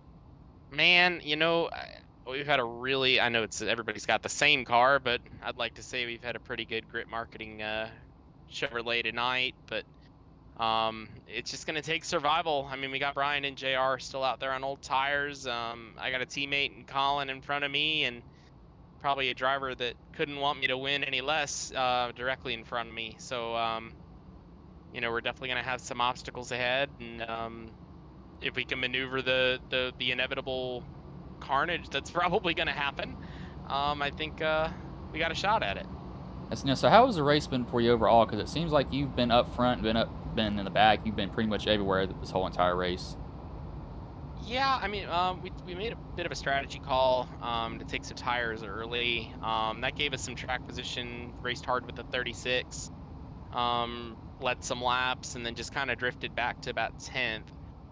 Made a pit stop, kind of cycled back out, got a caution, and we're kind of right back where we started. So we like you said, we kind of have been everywhere, but I feel really good about the short run speed in this 24 car. So we'll give it the best we can. All right, man. Well, I'll let you go. Hopefully, I see you in victory lane. I like that paint scheme you're running tonight. Hey, thank you, man. Anytime I get to have Dylan Holland, who's 2 cars behind me, painted this guy. D Holla Designs, incredible painter, but a beautiful car that Jeff ran here back in 2010. That was Nick Olson, 5th place driver. I knew Jeff ran that paint scheme. At that time, I was 7 or 6 years old. I really wasn't into NASCAR. I knew what NASCAR was. I knew Jeff Gordon was my favorite driver, but I didn't really start watching it until I'd say 2012-ish. Yeah, no. When did he win that Pocono race? I knew I was watching before that.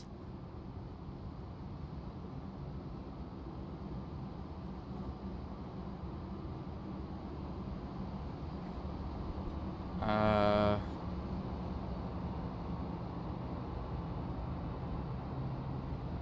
2000, it wasn't 2000.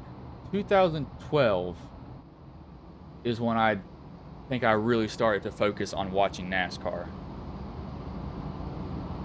Because I do remember him getting that win. It was a rain-shortened win. That's what happened.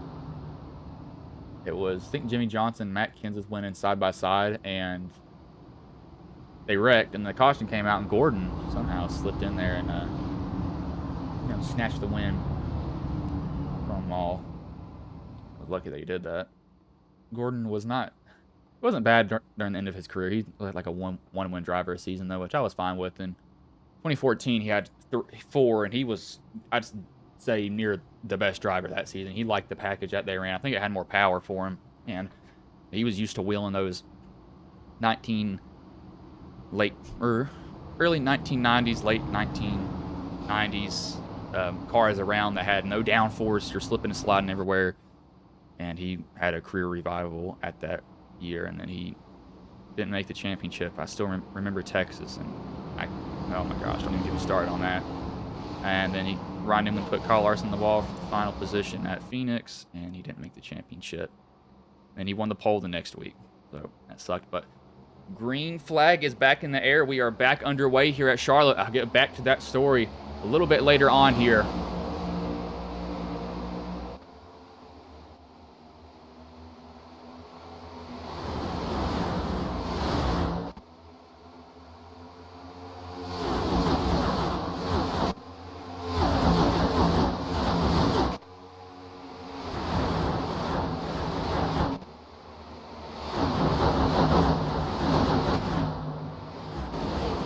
Oh, we got contact there. The 20 through the grass. J.R. Houston, another caution is brought out. I think that was off of Kyle Smalley's bumper. I think he saved it, though. Yes, he did. He just stopped in the infield. Good save from him, but he does have some damage on that left side. Go back and watch what happened to him.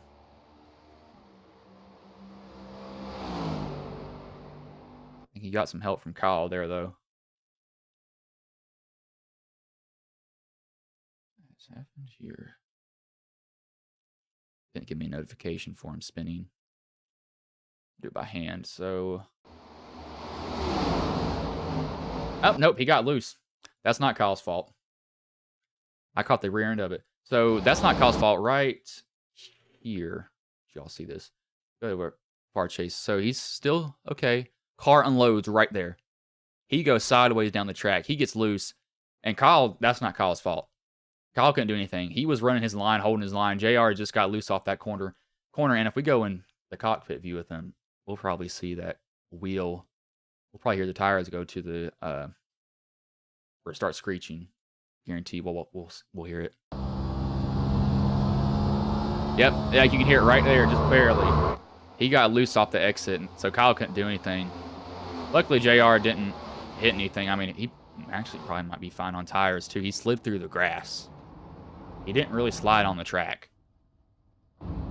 That was pretty much just to lock it down. Don't die situation. He did a good job not of overcorrecting it and just clean everybody else out. But back to that Jeff Gordon story. I was, that whole 2014 season, Kansas, Dover,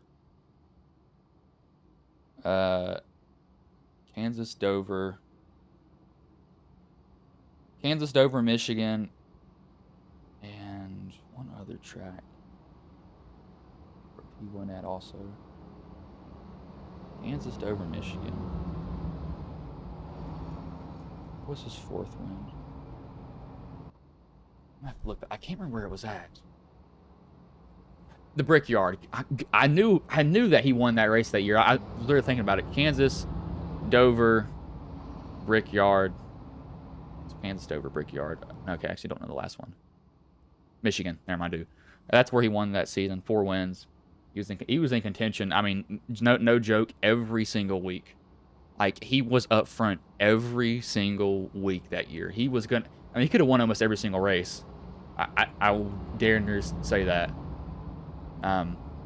But he announced his retirement going into the 2015 season. That will be his last year. I was surprised when I heard about that. I really was, because he's my favorite driver. I was there for his last win at Martinsville. I remember Joey Logano getting taken out by Kenseth, and that was probably one of the best things I ever saw. You talk about the whole crowd cheering. I mean, the whole crowd was legitimately cheering. They didn't care. I mean, he literally cleaned him out, and they were so happy.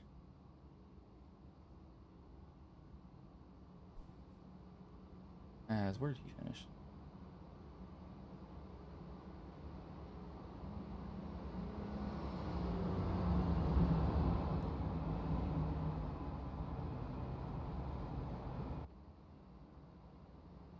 Ah, dang it.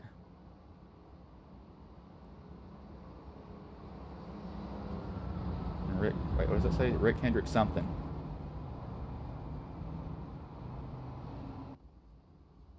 Looking at something here for y'all.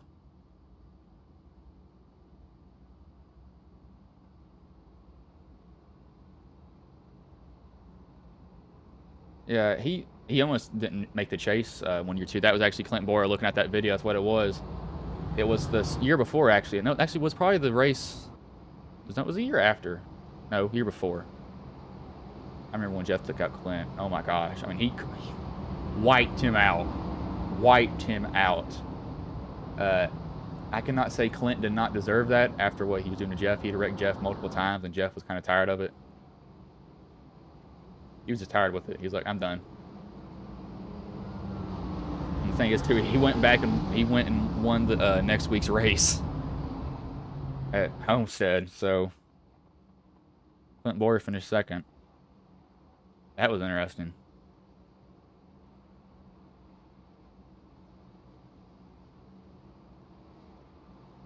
Didn't touch NASCAR for 3 to 4 years after that. He retired. I remember Homestead was done and turned the TV off, went upstairs, didn't go on NASCAR's website, didn't watch a race for 3 years. Didn't care to, because there was no driver that I liked in there. Then Kyle Larson, I started watching when Chase Elliott won his championship that season, and then when Kyle Larson got signed to Hendrick, that's when I got back into NASCAR. I liked Kyle Larson because Jeff liked him. Now I watch it all the time and cheer for Kyle. Already won a championship. The year he won it, he just dominated. But pace car pulls in here. Green flag is back in the air. We are back underway here at Charlotte.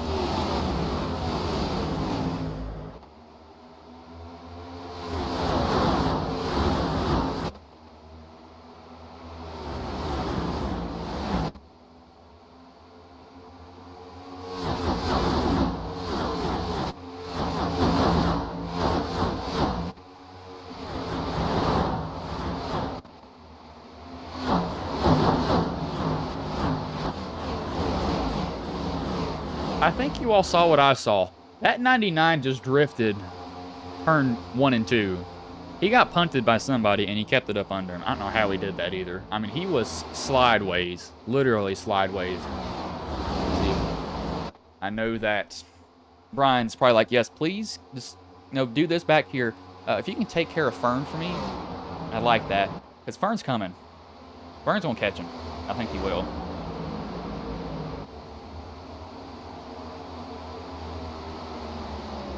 I just don't think he's going to be able to hold him off. But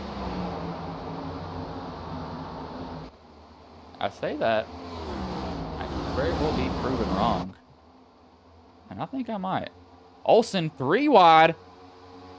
Throw it in there, bud. He will get that position on Lindgren. No, not yet.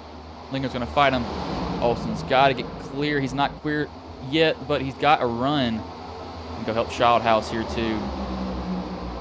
And we have a caution out here. He was up in the air. I think he's blown up too. Yeah, he does not have an engine left. What happened here? I did get a notification for this one I saw. So let's go all the way. There it is. What happened with him? Puts the 54 in the wall. 54. That's not the 54's. Oh my gosh. I don't think that's the 54's fault. I don't think it is. I mean, God, he shot off that wall. So yeah, I don't blame the 54 on that. I can't put that on him. Or is that 54? But 59. Sorry. I know I was saying 54. I can't blame the 59 for that at all. I don't think that was his fault. Let's go cockpit. I don't think he was chasing the 88 down the track. He did get put in a wall by him.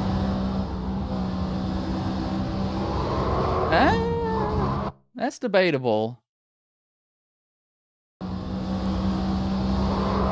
I don't know. That 88 was not giving him room, though. I want to watch his steering wheel, because you do see him turn left again. See, I mean, there he's pulling it off the wall. You'll see what I mean here. So he got shot off the wall. I don't know. It looked bad in slow motion. I mean, he shot. I mean, he literally oh my gosh, that 15 probably just had a flashback to Vietnam if he was in that war, because he just got a face full of that 59. Watch this. Bam! Right down the track he goes immediately. We're going to watch Yarnell and what he saw from this. Because he just saw, like, first-person view. Oh, that is gutsy. That man did not come out of the throttle at all. He never came out of it. Props to you, Yarnell. Literally, I want you to watch his RPMs. He does not come out the throttle once.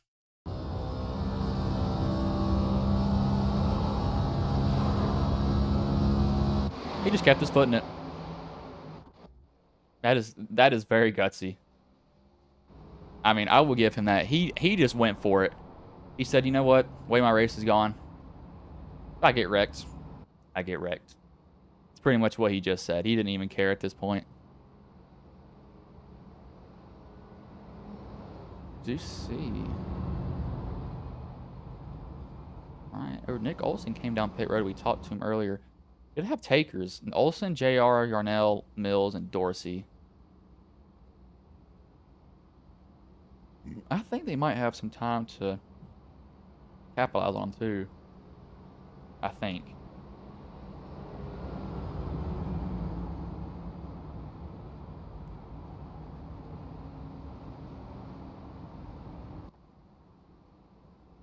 Oh my gosh, that's Food City. That is a Food City.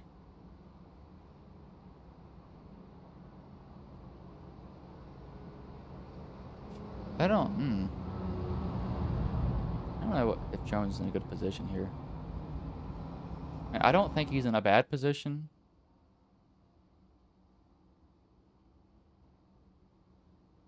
Oh my.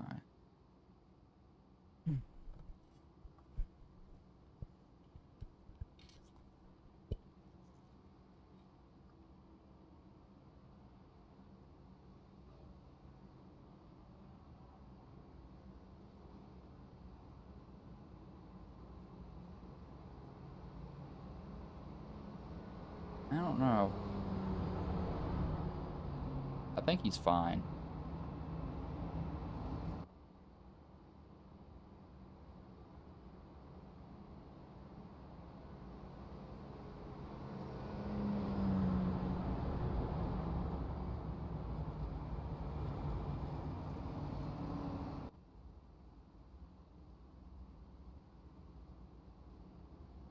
Guys will get the green with...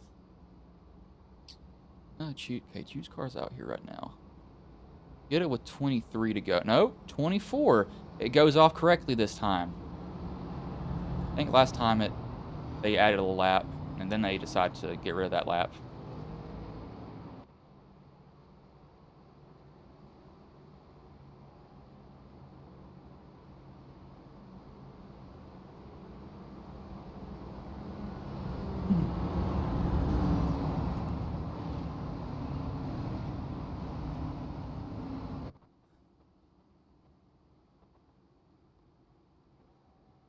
I mean, Fern's got...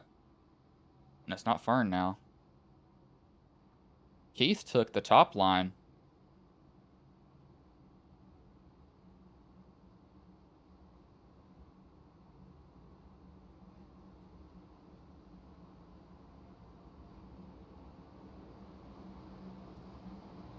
Kyle has fresher tires too. I think if they can get a jump on Jones, that's what Jones is not hoping that they can't do. If they get a jump on Jones, I think he might be dead. But if Jones can get this, thing is, he's the oldest tires out there.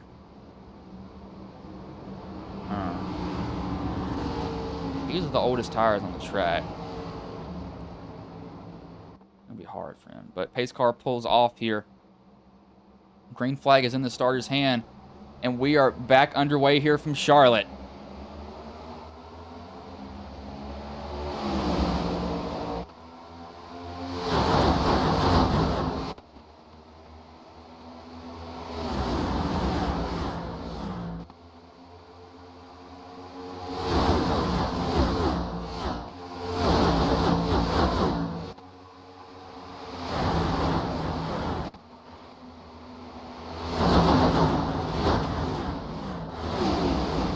We got a wreck here behind. Again, another one. Child House is involved. Looks like Keith Smalley, Fern. 4 guys, really 5, I think, are involved in that wreck. Another caution is brought out here at Charlotte. Child House's car is surprisingly fine because he was up against the wall. But go back and watch what happened. It was off of 4. Get to the incident here. So it's up near Child House. Who gets turned?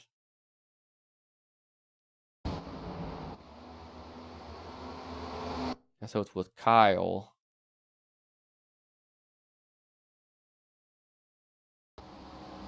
Fern puts it 3 wide. And Kyle holds his line. Fern just washes up into him. And Child House has nowhere to go, really. Oh my gosh. Weaver just nailed. How does that car drive off? No, it's a 23. Sorry, that's someone else. No, that is Weaver. How do you... That car... No, there is no way he should be driving that car off. I want you to look at this. And the throttle fully. Bam, bam. He comes to a complete stop. How? How do you drive that car off? Who put him in the wall? Oh, Nick got turned. Or, sorry, Landon got turned by Keith Smalley. Oh, just checking up, actually. That was bam, bam. Oh, my Lord, the 25 hit hard. The 23 hit hard. So the 25. Gosh. This is what I thought the race would come down to, though. It's survival. Pure survival at this moment.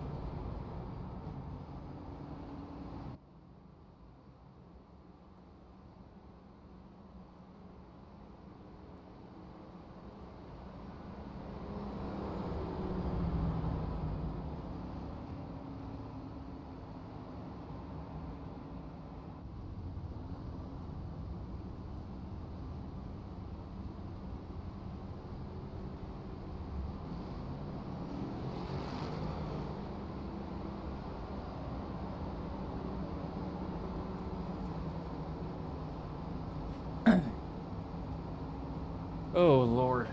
This has been a long, long race. We've been streaming for almost 2.5 hours now.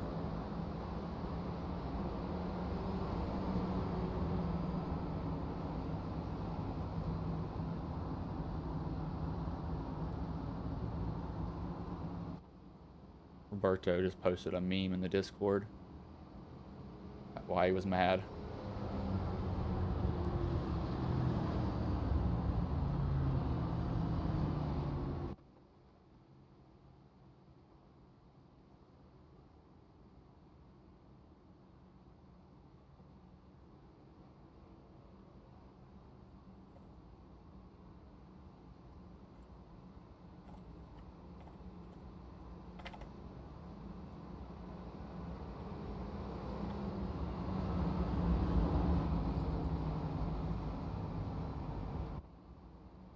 I think Jones is probably happy with what he's seeing. Rising 5, 4,500.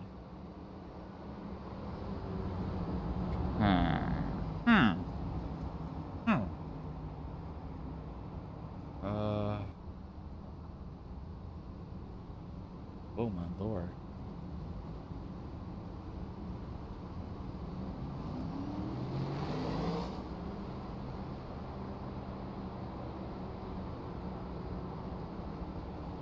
Okay, it's not as bad as a wreck as I thought it would be.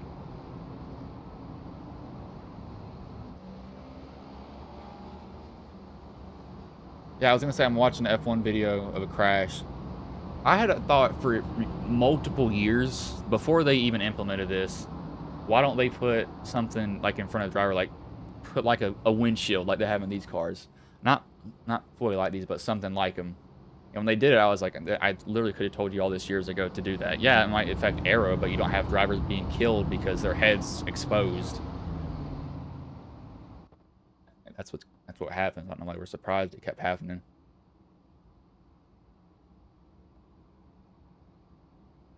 It's really gotten calm towards the end. Well, okay, I say it's called calm. It's not calm. They are flopping paint.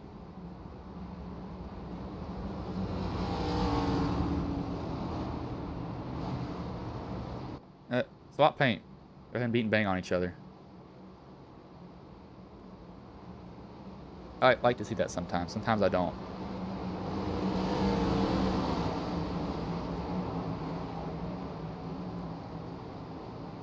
Pace car will pull off for those. These guys have already chosen their lane starter. Will have the flag in his hand. And green flag is back in the air. We are back underway here from Charlotte. 20 laps left. A small field now. From all these wrecks that have been happening.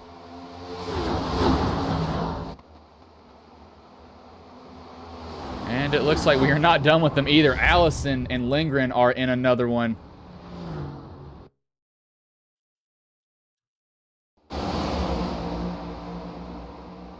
is, I don't know if that's weird. Let's go from the chase view here. I think Allison went to turn down to the bottom and didn't realize that Jones. I think it's Peters. Still getting numbers correct. Yeah, Peters was down there. I think Allison just went to turn and he didn't realize Peters was down there. Lindgren gets involved a little bit also. Shothouse, who just came back out on track, gets involved too. I don't think they're too badly damaged, but cautions breed cautions. I know that Jones is very happy to see what he's seen. He sees this and he's like, you know what? I'm fine with this. Getting Chastain moments. I didn't realize that Chastain drove in the Xfinity Series for an unsponsored car. And then he drove. I saw the Flex Seal car before. I didn't realize that was Ross Chastain at all. Like, I had no idea that was him. When it turned out to be him, I was like, what? I think that Chastain also drove. I don't know what team that was. What team had the 4 car in the Xfinity Series? I have to find out. I don't know who it was.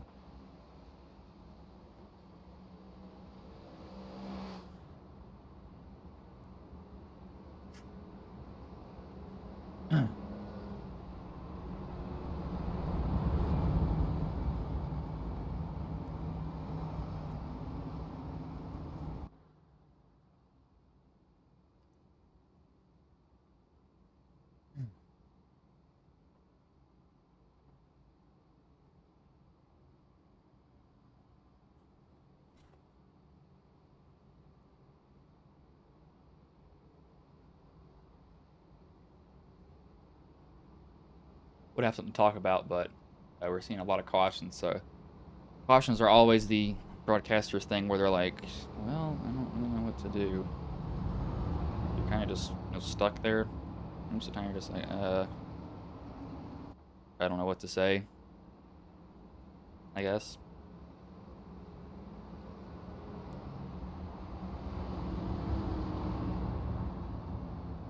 I put him in the wall.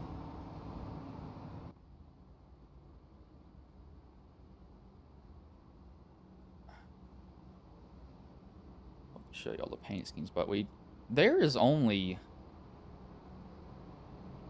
Marcus is still in the race. Yeah, they just have their shoes right there. And light stick off in the pace car. Yes, they did. Okay. There's only who's on track? There's only 18 cars on track, and we started with 32.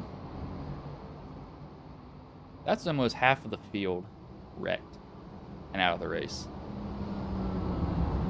And that sucks for them too. I mean, especially the guys that have sat through this race for a long time and then they get wrecked towards the very end. That's one of the most frustrating things because you pretty much just spent all that time for no reason. And that is probably the most infuriating things that can ever happen. You do all that and then you get wrecked. You're like, well, I don't want to do this anymore.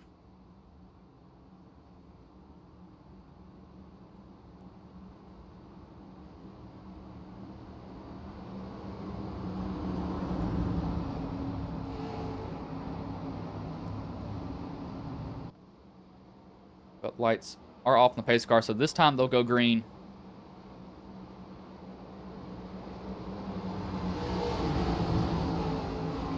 Jones and Holland. Start is on Jones. 12 cautions so far in this 200-lap race. As green flag is back in the air, we are back underway here from Charlotte. Holland almost jumped the start. Got to be careful about that, bud.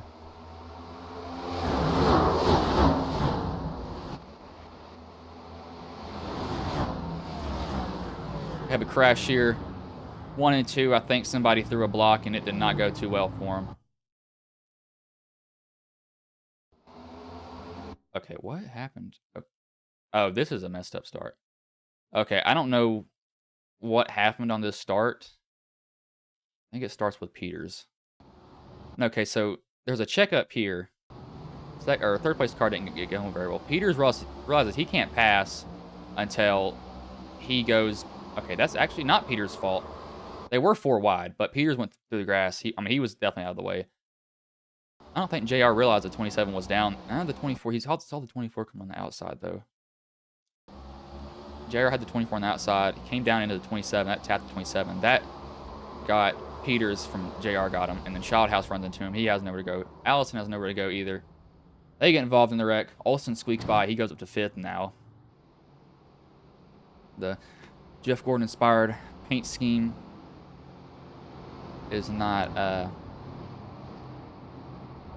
it's surprisingly... Well...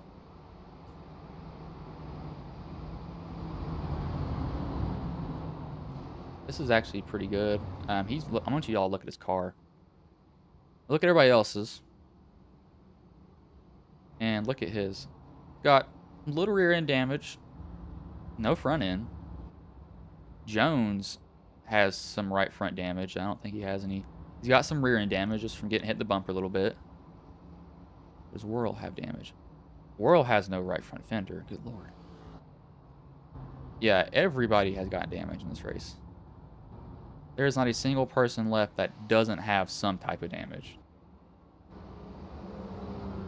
But we're getting to the point where it's just all take, which is not a bad thing. Well, it's because it's so late in the race. That's why these guys are taking everything that they can. They're not giving any spot to anybody. You know, if this was earlier, I think that we'd have guys that are more or less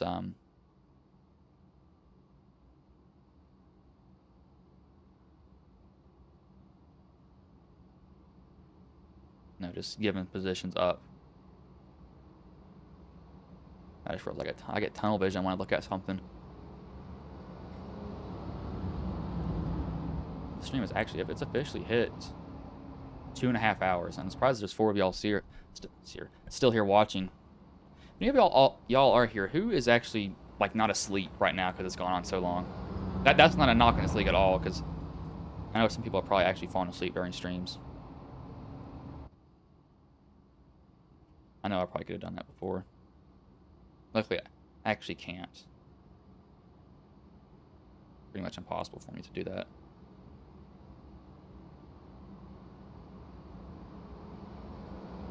It's because I have cars screaming in my ear. I think they did the choose. Yes, they did. Was not looking at that. I think they did, however. Is he on track? Okay, no, they have not done the choose, so one more time around, lights will go off after that. And I'll have 11 laps left. I know we're going to have a lot of guys probably mad.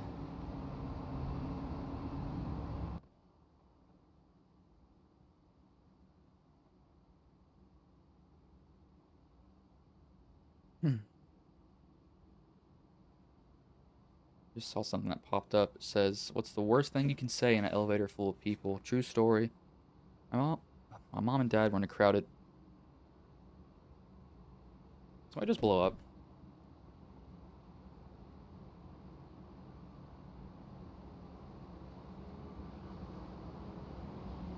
Child house just blew up.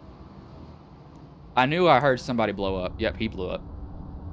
He's getting a shove from, looks like wishing. That's the driver's thing. It's just like, hey, you're out of fuel. I'll shove you to pits. Might as well do it. I have 3-car tandem here getting them there. Just trying to get them back as fast as they can. This is what Jimmy Johnson did to... oh, it's actually the race. Never mind. That's what Jimmy Johnson did to Chase Elliott when he ran out of fuel. I think they actually ran out of time. As I think they did. Yeah, I believe they ran out of time. So, Jones comes home with the win here. Okay. I did not expect it to end like that. That guy's wrecking everywhere. I did not expect it to end like that. Back to that joke I was saying here. It says, what's the worst thing you can say in an elevator full of people? True story, my mom and dad were in a crowded elevator while my mom was very obviously pregnant to the point of bursting. I guess she looks at my dad and says, when are you going to tell your wife about me? My parents are happily married. She was just pranking him. My dad said it was the longest elevator ride of his life. Jones is probably going to go burn this thing down.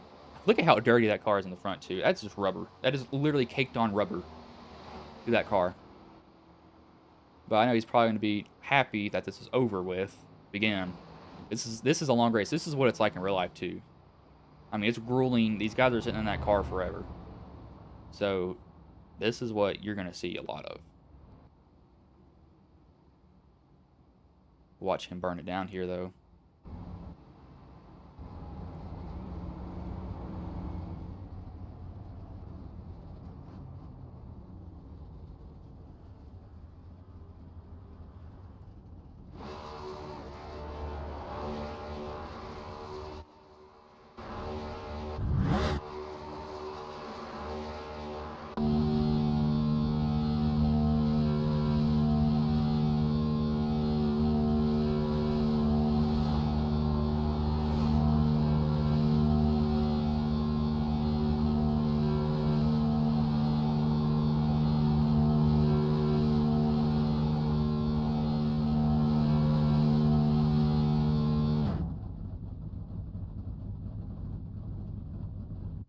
He is done with that burnout. I believe there. We will pull up the finishing order here now for you all. Not 020. Bring it back up to the top here. No, it should show up right about now. We'll bring in the top 3 for an interview.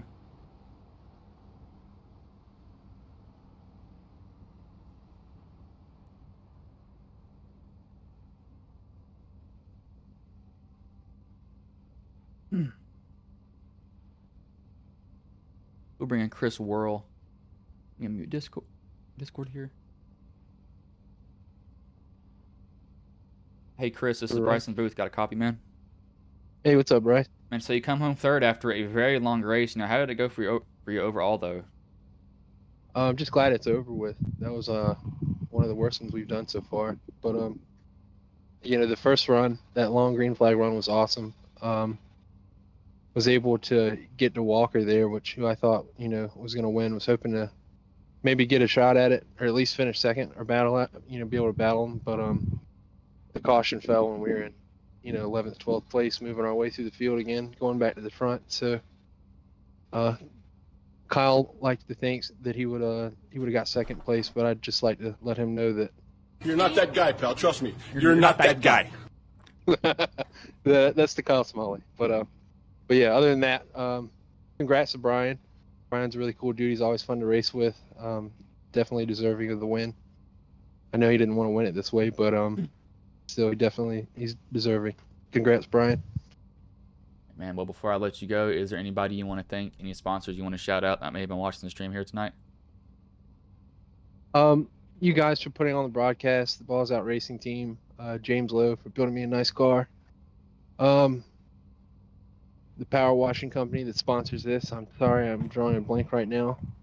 Under Pressure Power Washing. Under Pressure. Thank you, Under Pressure, for sponsoring the league. We're sorry to put on such a bad show there tonight, but hopefully we'll make up for it in the future. But other than that, yeah, just thanks for everybody showing up. All right, man. Well, I will let you go. Good finish here tonight, man. Thank you. Have a good one. Okay, we will ask for Dylan Holland.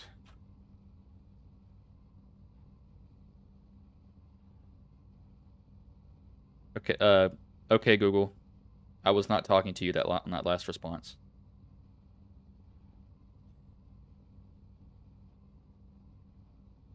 Google. Okay, good. Google picked up what I was saying, so. I said something about Will, and it said, I think it thought I was talking to it, but I wasn't. We'll ask. Oh, Dylan's in one. Hey, Dylan, this is Bryson Booth. Got a copy, man? Yes, sir. And so you come home second after a long race, but, you know, how did it go for you overall, though?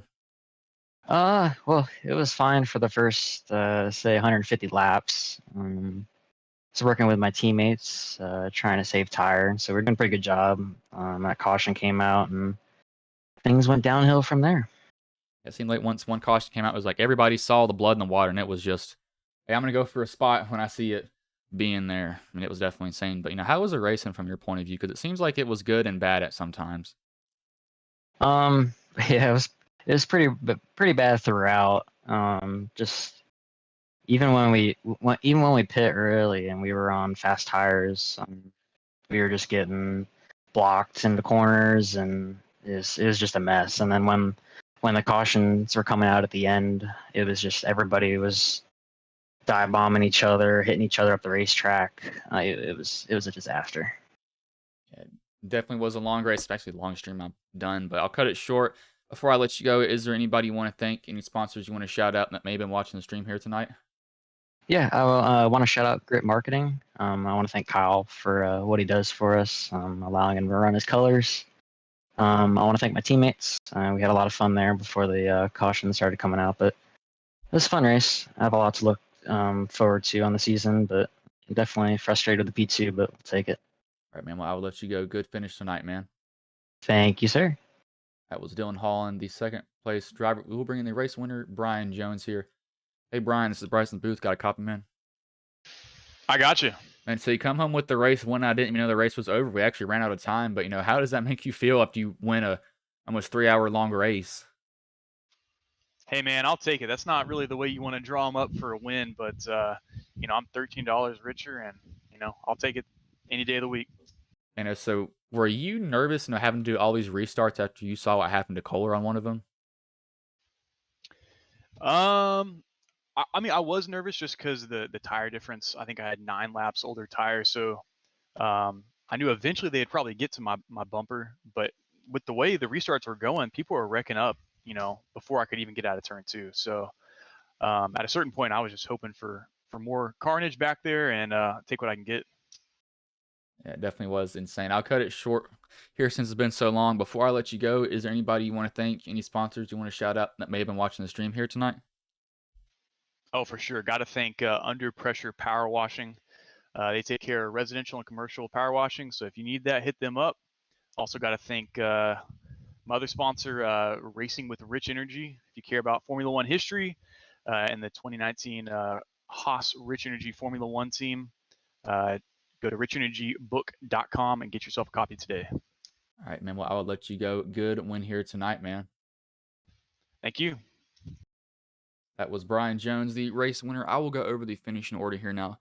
Brian Jones first, wins it after time, runs out Dylan Holland second, Chris Worrell third, Walker Thomas fourth, Nick Olson fifth, Nathan Yarnell sixth, Zach Lindgren seventh, eighth, Michael Dorsey ninth, Calvin Allison 10th, Keith Stolley 11th, Landon Mills 12th, Jordan Weaver 13th, J.R. Houston 14th, Colin Fern 15th, David Childhouse 16th, Jared Wishon 17th, Brad Peters 18th, Marcus Adams 19th is Kyle Smalley, 20th, Brandon Howe, 21st, Jeremy Brown, 22nd, Chris Vanderplatz, 23rd, Brendan Kohler, 25th, Stan Carnathan, 26th, Caden Henry Oakes, 27th, Alexander Kronicki, 28th, Jake Fisher, 29th, Aiden Kirker, 30th, Michael Anthony, 31st, Gavin Hibbs, 32nd, John Creighton, Ryan Hines was the pace or the choose car there. But I will not keep you all any longer. I will be streaming tomorrow, actually probably doing 2 races, Ghost Cup Series first, then a race for PGR, but I will roll this animation and I will let you all go.